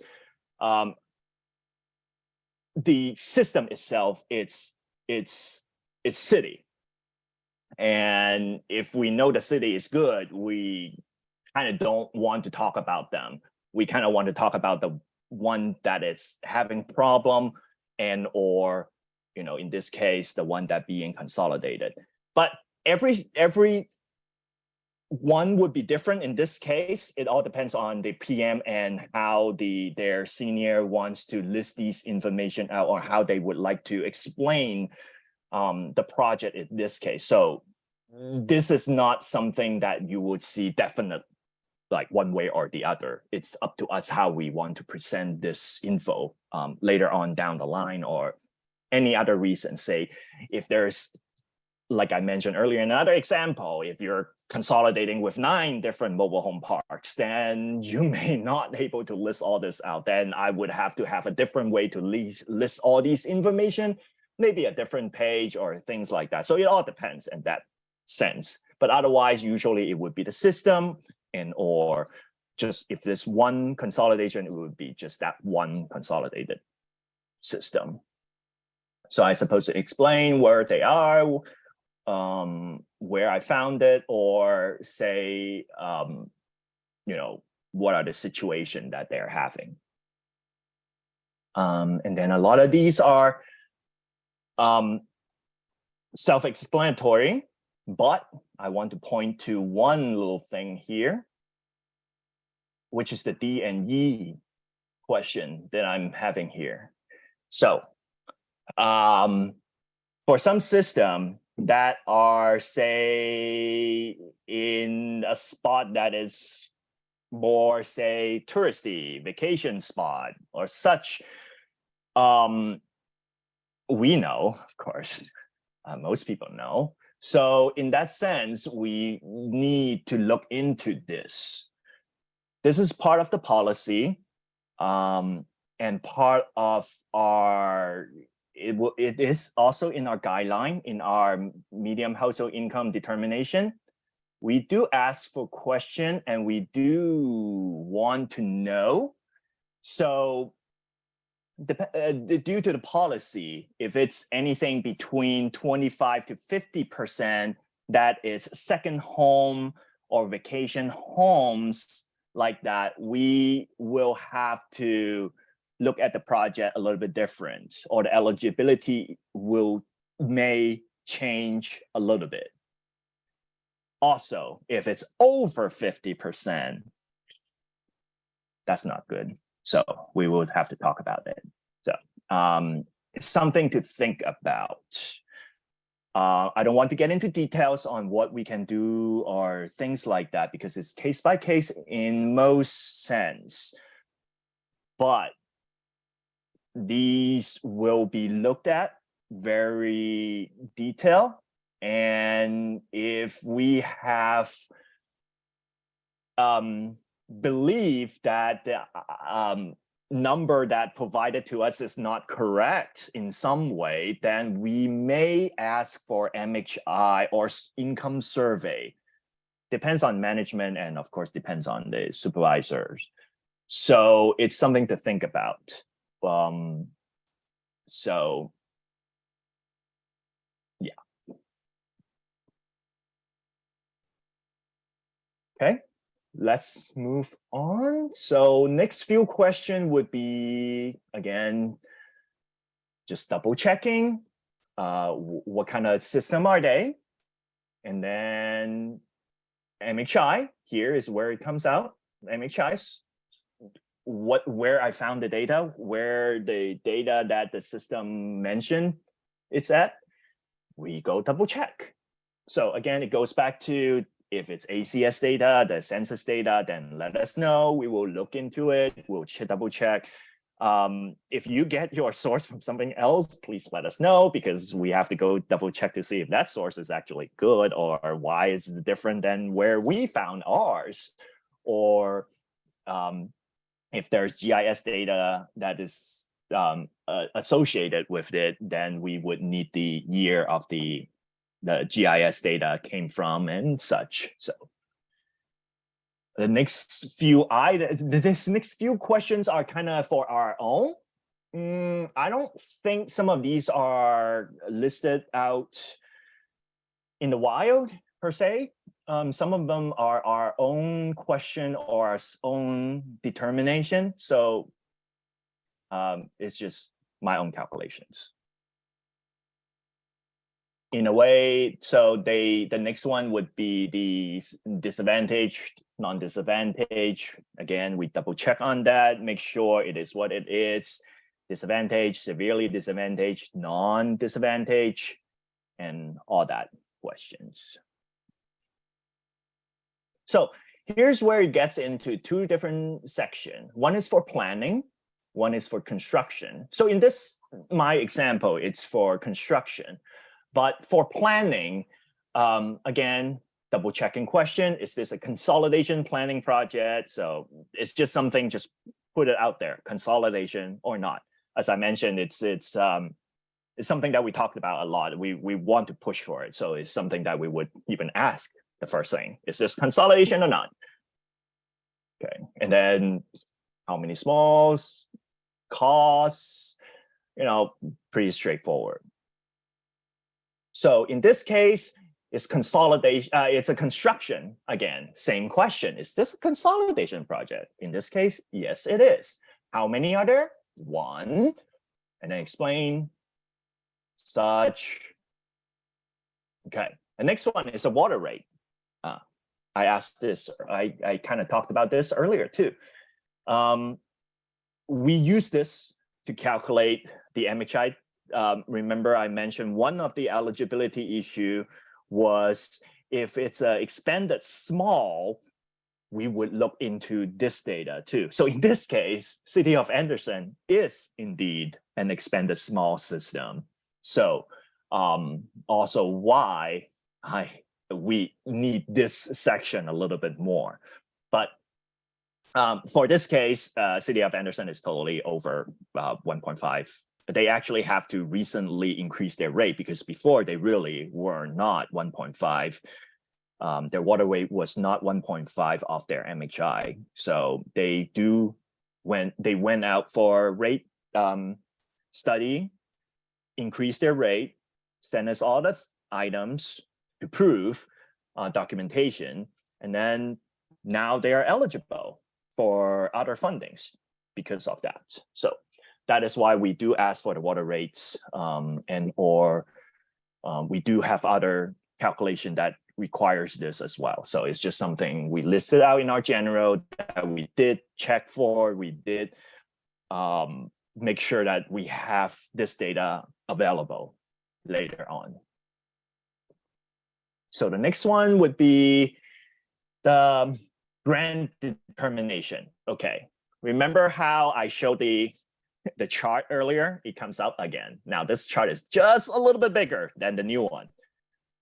It was because, like I mentioned, our list keep getting smaller and smaller, more and more easier. Also means that our funding opens up a lot more now.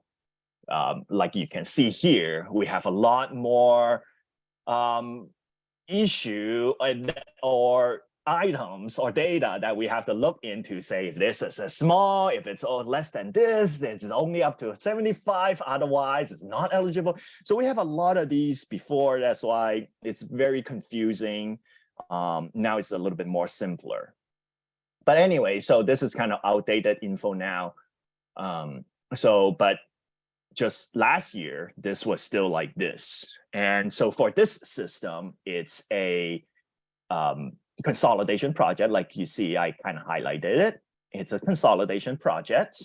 It's this, under this.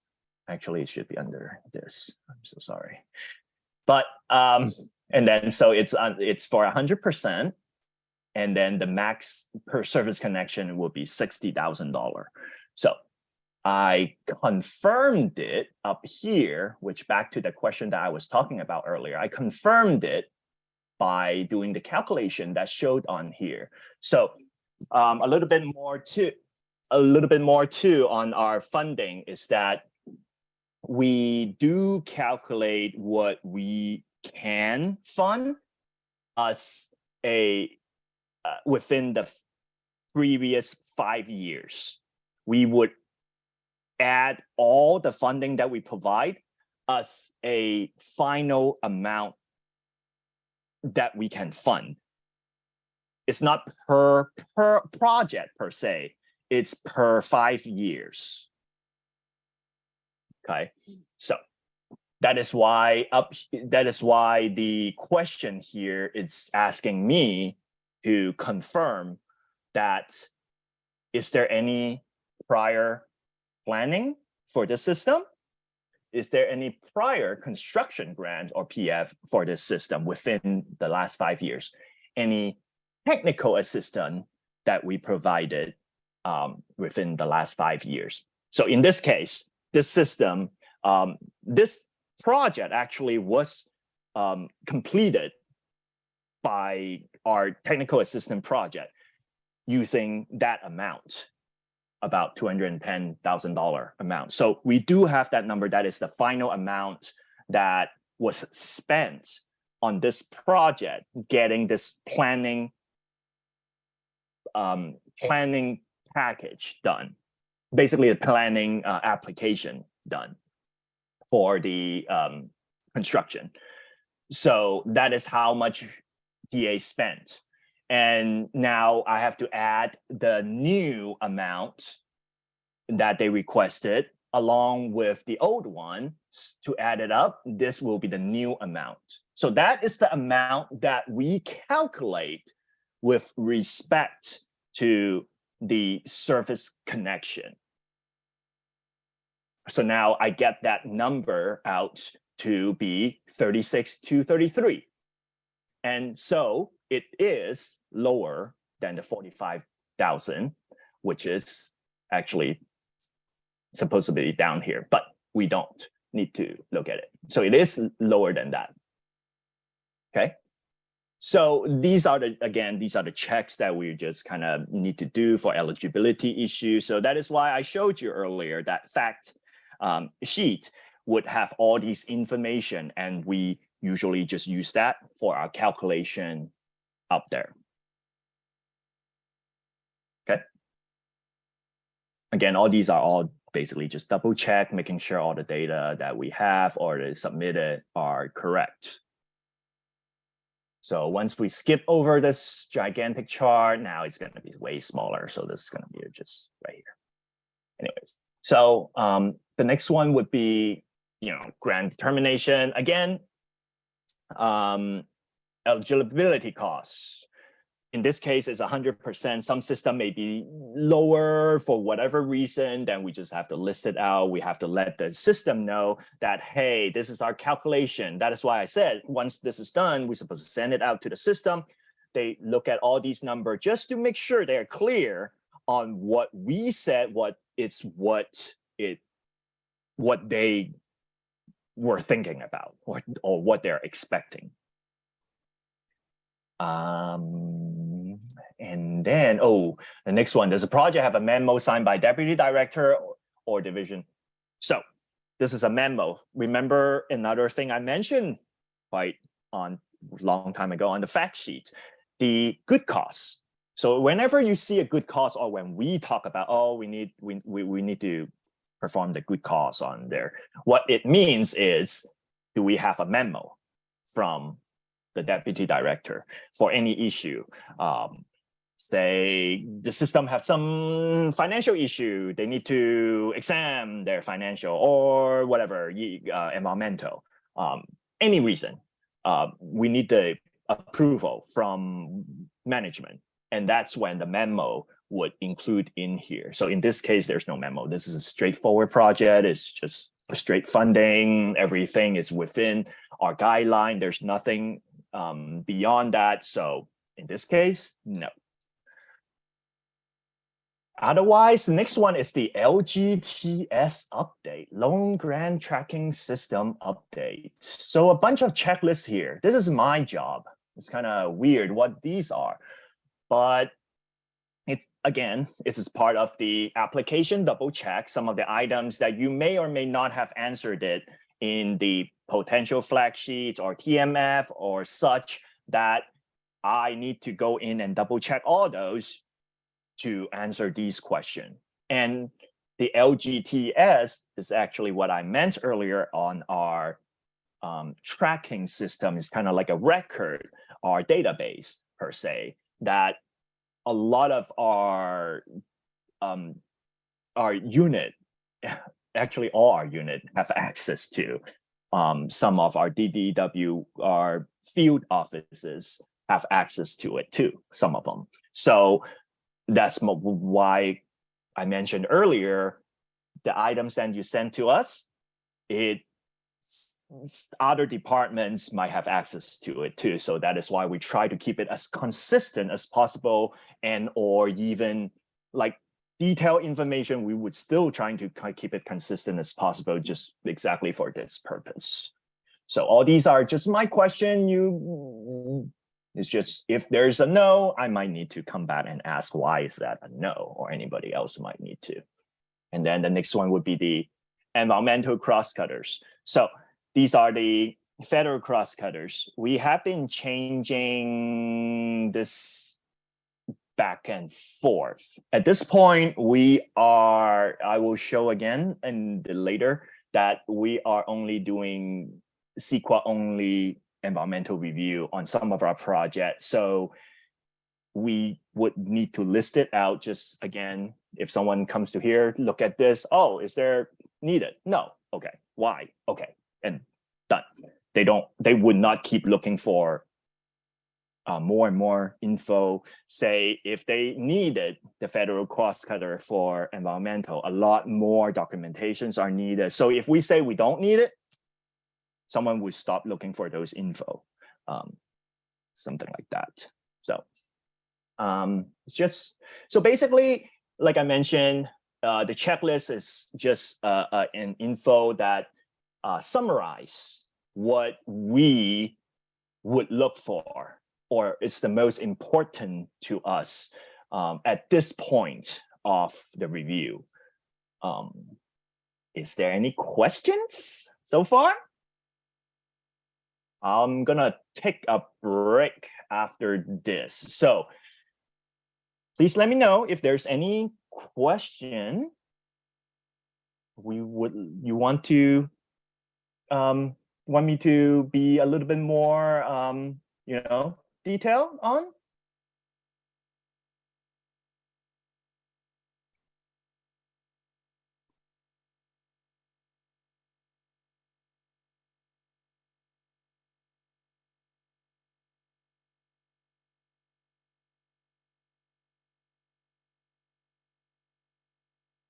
No? Okay. How about we take a 5-minute quick break and you can take a look at what I presented so far, see if you have any question, or maybe if you have any project that you are working on, maybe bring it up and we can talk. So otherwise, let's take a 5-minute break. Right now it's 3:04. How about we come back 3:10? Yeah.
Okay, it's 3:10.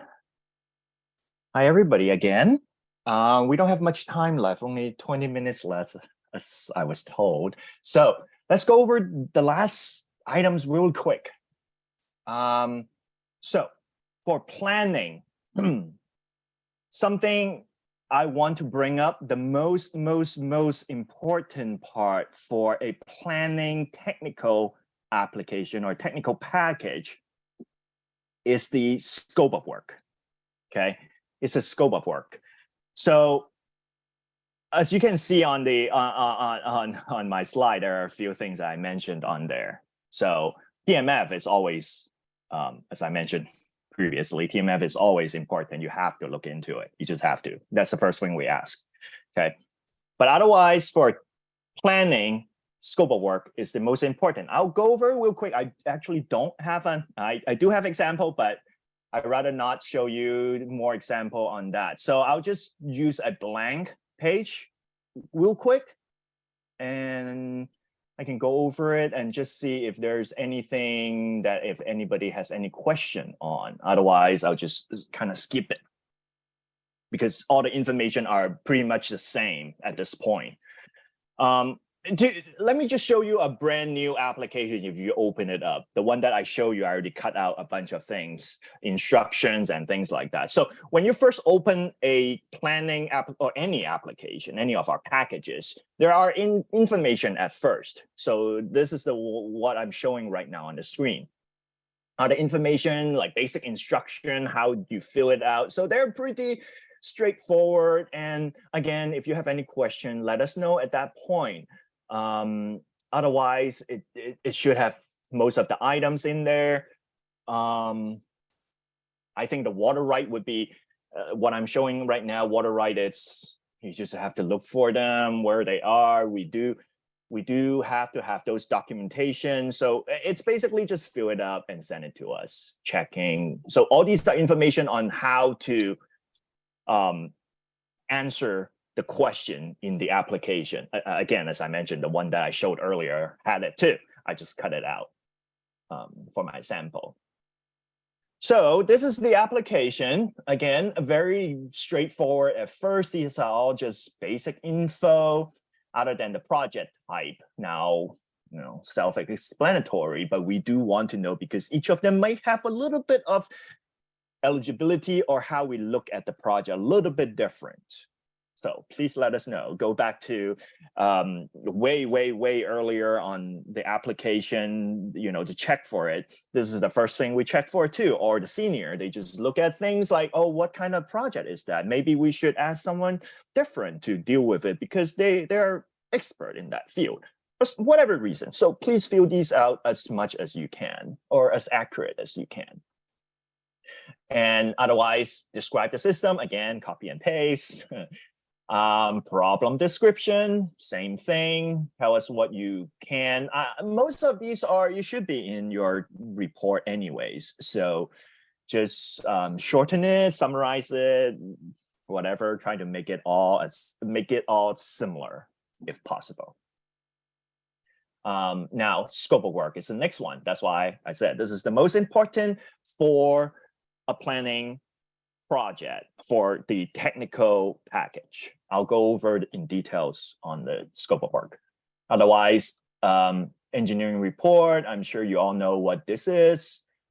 Professional engineering services. So this is for if there's one that they hire outside, we would need, or any other firm or contractor, please send us the info. Again, our attorney might need or want to take a look at it, or us too. We supposed to make sure that all the items in there are either talked about or it's what coincide with our policy. So otherwise, down here, water rights question. Again, you saw all the info earlier I showed on how to answer these, but a lot of these are yes, no. If you read through it, you have the documentation, you should know which is which at that point. very self-explanatory. One is the water diversion question down here. Go through the website, a lot of information on there, just click through it.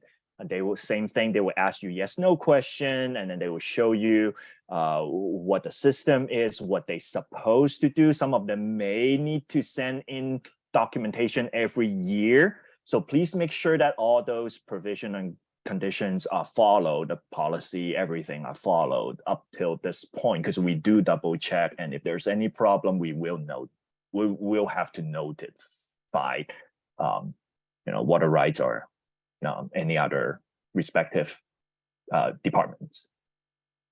So otherwise, this is something new. So it's the comprehensive response to climate change. These items that we recently added, or we look into a little bit more recently, it's due to the climate change provision that we need to take care of, that we need to look into. So these are the questions will be needed to explain in your engineering report. So this is just a check for you or us that are these items mentioned or will be mentioned in the funding, in the technical report for this project. So something to look into that you might need to answer according to these questions or any other. Please look into the details on what are we asking for specific every single little categories. Otherwise, at the end, again, is the checklist. First thing we look at, very self-explanatory. These are all the things almost that we would need it. And some of them no, but it's pretty basic. Our checklist for this would be pretty similar to what you have seen so far. Double checking everything, copy and paste the description, things like that. Make sure the climate change things that is in there. We looked into it. We talked to the, applicant, just things like that. So what I do want to talk about is the scope of work, because that is always the things that I saw that has a little bit problem with. Let me bring it up real quick.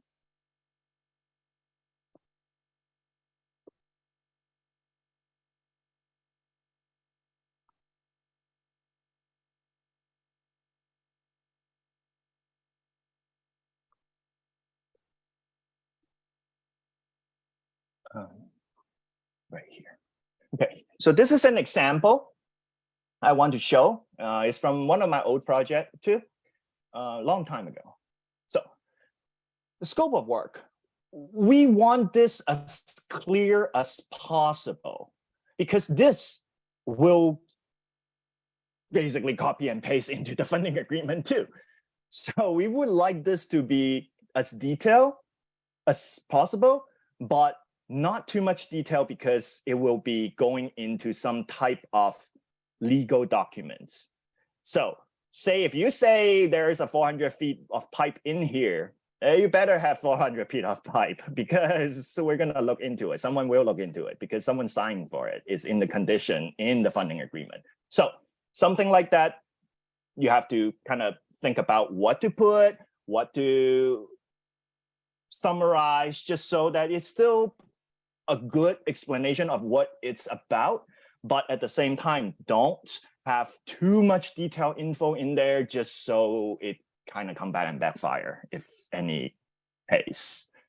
But there are a few info that we want to have in this. So first of all, we want to separate it into each task.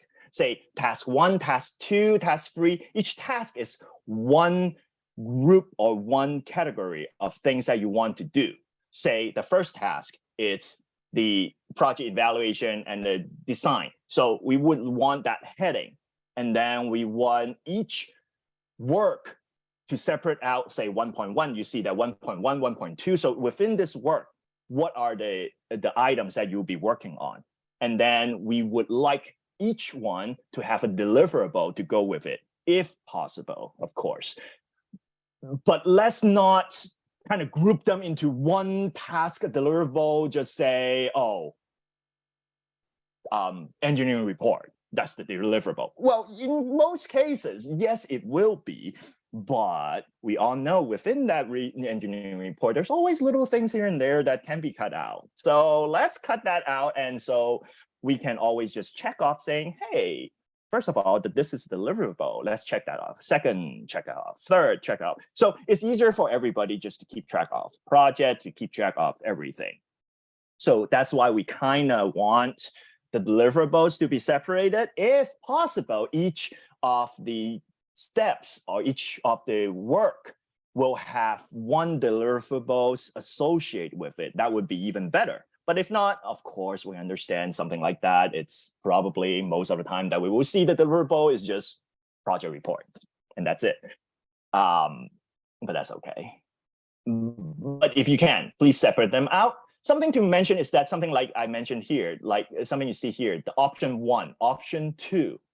Say if some project have phases or you don't know, you have to drill the test well first before you get the data. Before you get the data, then you know that if you need to drill again. So all those are options. Please list it out. Otherwise, even if we know, someone down the line who reviewed it may not know. So please list out all the optional or your thoughts if you can. Just list it out. The reason for, and each of them has a deliverable maybe too. The reason for that is, again, go back and check. So if we do this, okay, then we go to the next one. If not, cross it out, next one, next option, and go down like that. On top of all that, the reason why we kind of separate out into task and little task and deliverable, it's because next I can show you here is the deliverable schedule. So we, again, want everything to match up and just so everything look the same that we can just say, oh, 1, 1, 1, 2, 2, 2, 3, 3, 3, whatever. So this goes back to task 1. We have deliverable. So I'll basically copy and paste the deliverables over here. And then each deliverable has an estimated due date. Again, this will show in the funding agreement. So please make sure that it's not unrealistic. Let's put it that way. Okay. And then so again, we can check off, oh, deliverable 1 supposed to be now. Okay, it's here. Next would be that. So everybody has a very clear idea on what to do when. And then the last one will be the project budget. Again, very kind of respect to what it's what, you know. So again, we can have a clear idea of each deliverable when we need to reimburse the cost. We can say, oh, the deliverable, yeah, they turned it in. Okay, yeah, of course, we're gonna pay for this. Or, oh, that item is not there. Why are you charging us for it? You still haven't sent it to us yet. You're not supposed to touch that yet. Any reason? So you see, this is very clear for everybody to just go back and say, oh, hey, yeah, it's that, and you say that. So easy for everybody to check. That's why I said this is the most important part for planning for technical package. We all look at this. We all look at the scope of work. It's basically what we're going to go down the list. And then again, this is going to go into the funding agreement. So make sure this is good. Okay. We don't have much time left, so I'll just jump on to the next one. So that is planning application. So what about construction, like the one I have earlier? So construction, again, some of the important items in there, technical package, TMF, and the next one, plans and spec. So construction project, what we need is the plans and spec. Usually the plans and specification would be done during the planning application because, oh, I don't know if I'm sorry, I should have mentioned this earlier. planning application and construction application, what's the difference between them? So planning application consists of everything to get the system into the construction package, basically. So you're working under planning project to get the construction package completed. So anything in the construction package, it's basically eligible in the planning project. Of course, there are some little things here and there, but generally, the reason why we want a planning package is because some items like this, in this sense, the plans and specs, so if some system don't have the funds to complete the plans and specs, usually, then we would have the TA provider or the system might hire another firm to complete this. And we do recommend 90% plans and specs, if possible. It's basically, what is 90%? 90% is basically everything before the bid package, in a sense.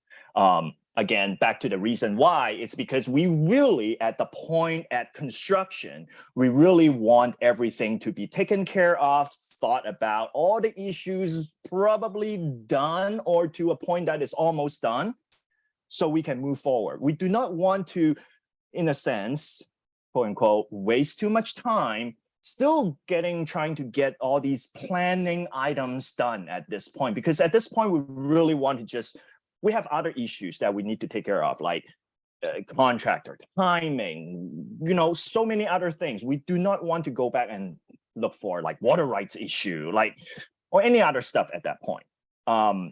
So please, so the biggest difference is we need to take care of all of those during planning, basically before the construction package happens. So back to this, the most important part would be the plans and specs.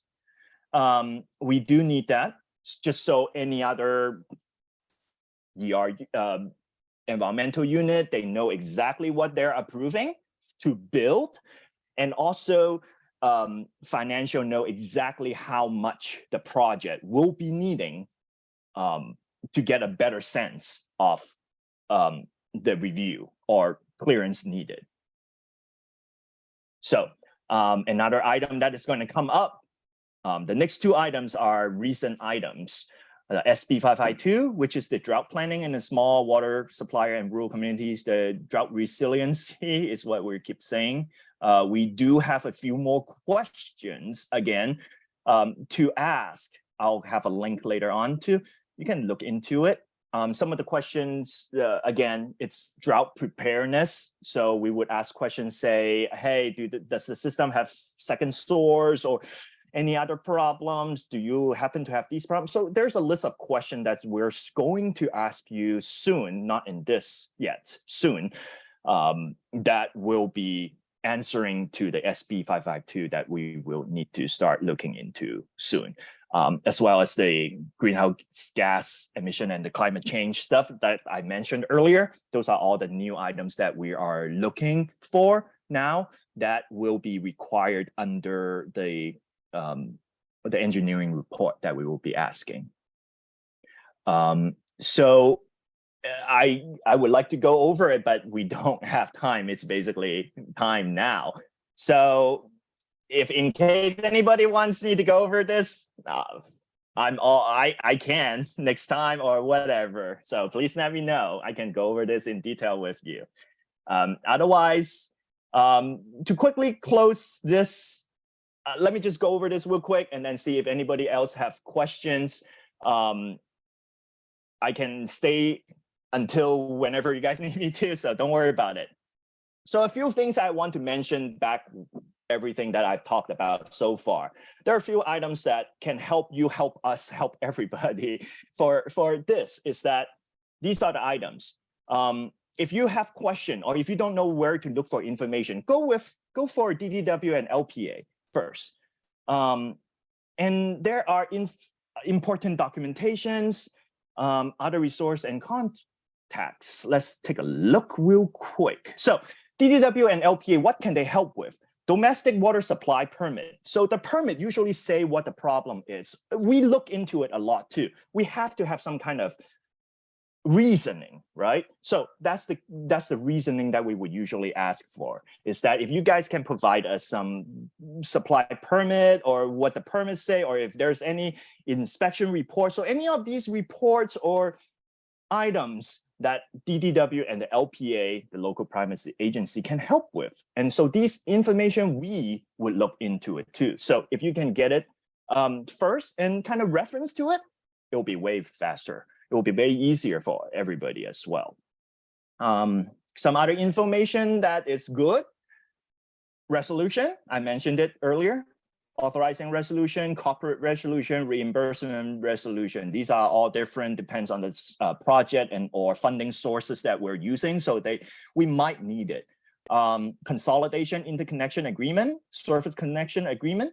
These items, again, if we have, it's better that you send it to us as soon as possible, because our attorneys might need to look at them and approve. Or if there's any changes, we would like to have them, because it depends on our policy and such.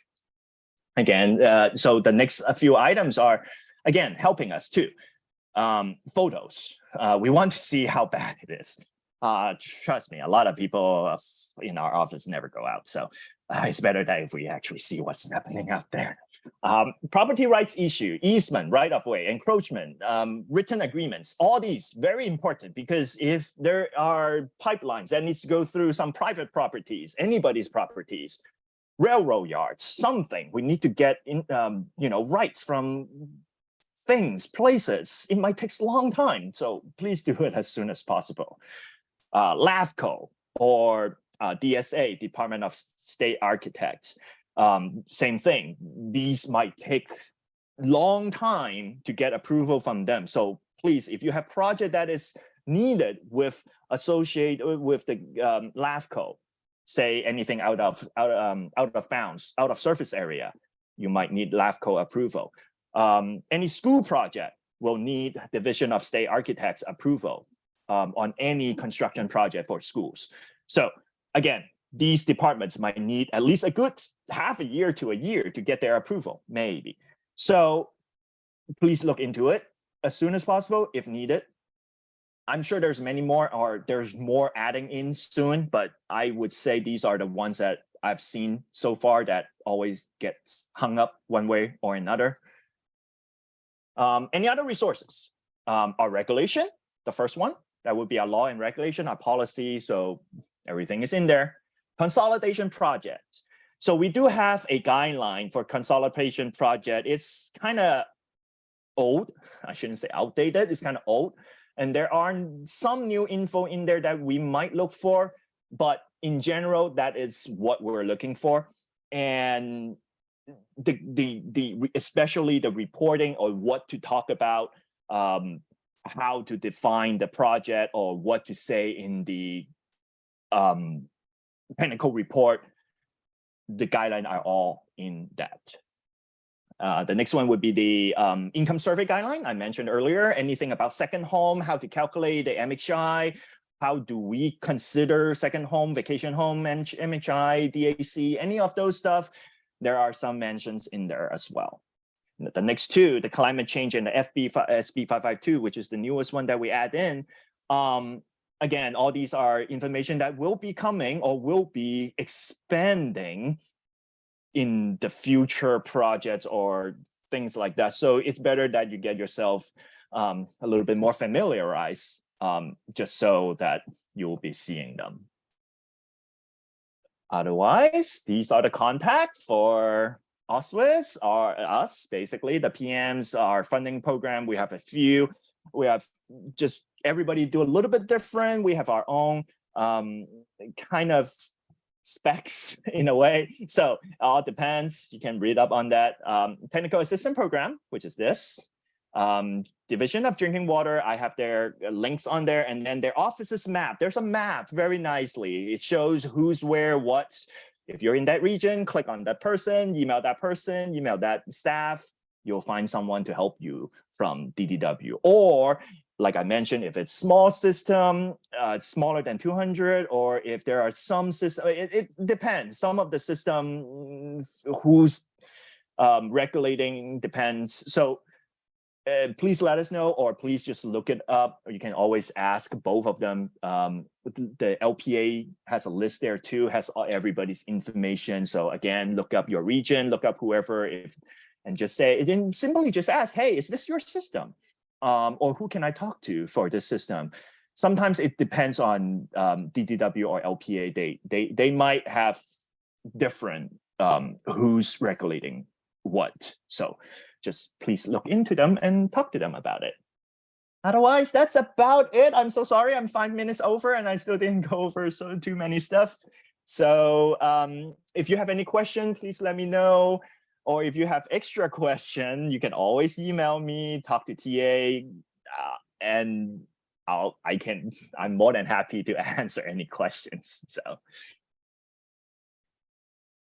Thank you, anything you would like to ask right now? If you want to stay on, I'm more than happy to stay on right now. I thought this ends at 4 o'clock, so I'm so sorry. So Michael, I'm going to stop the recording now. That Okay. doesn't mean we have to end the Yes. meeting. So Right. if you have questions that you want to ask of Michael, let's go ahead and start with raising your hand. And if we don't have any hands raised, we will conclude the meeting.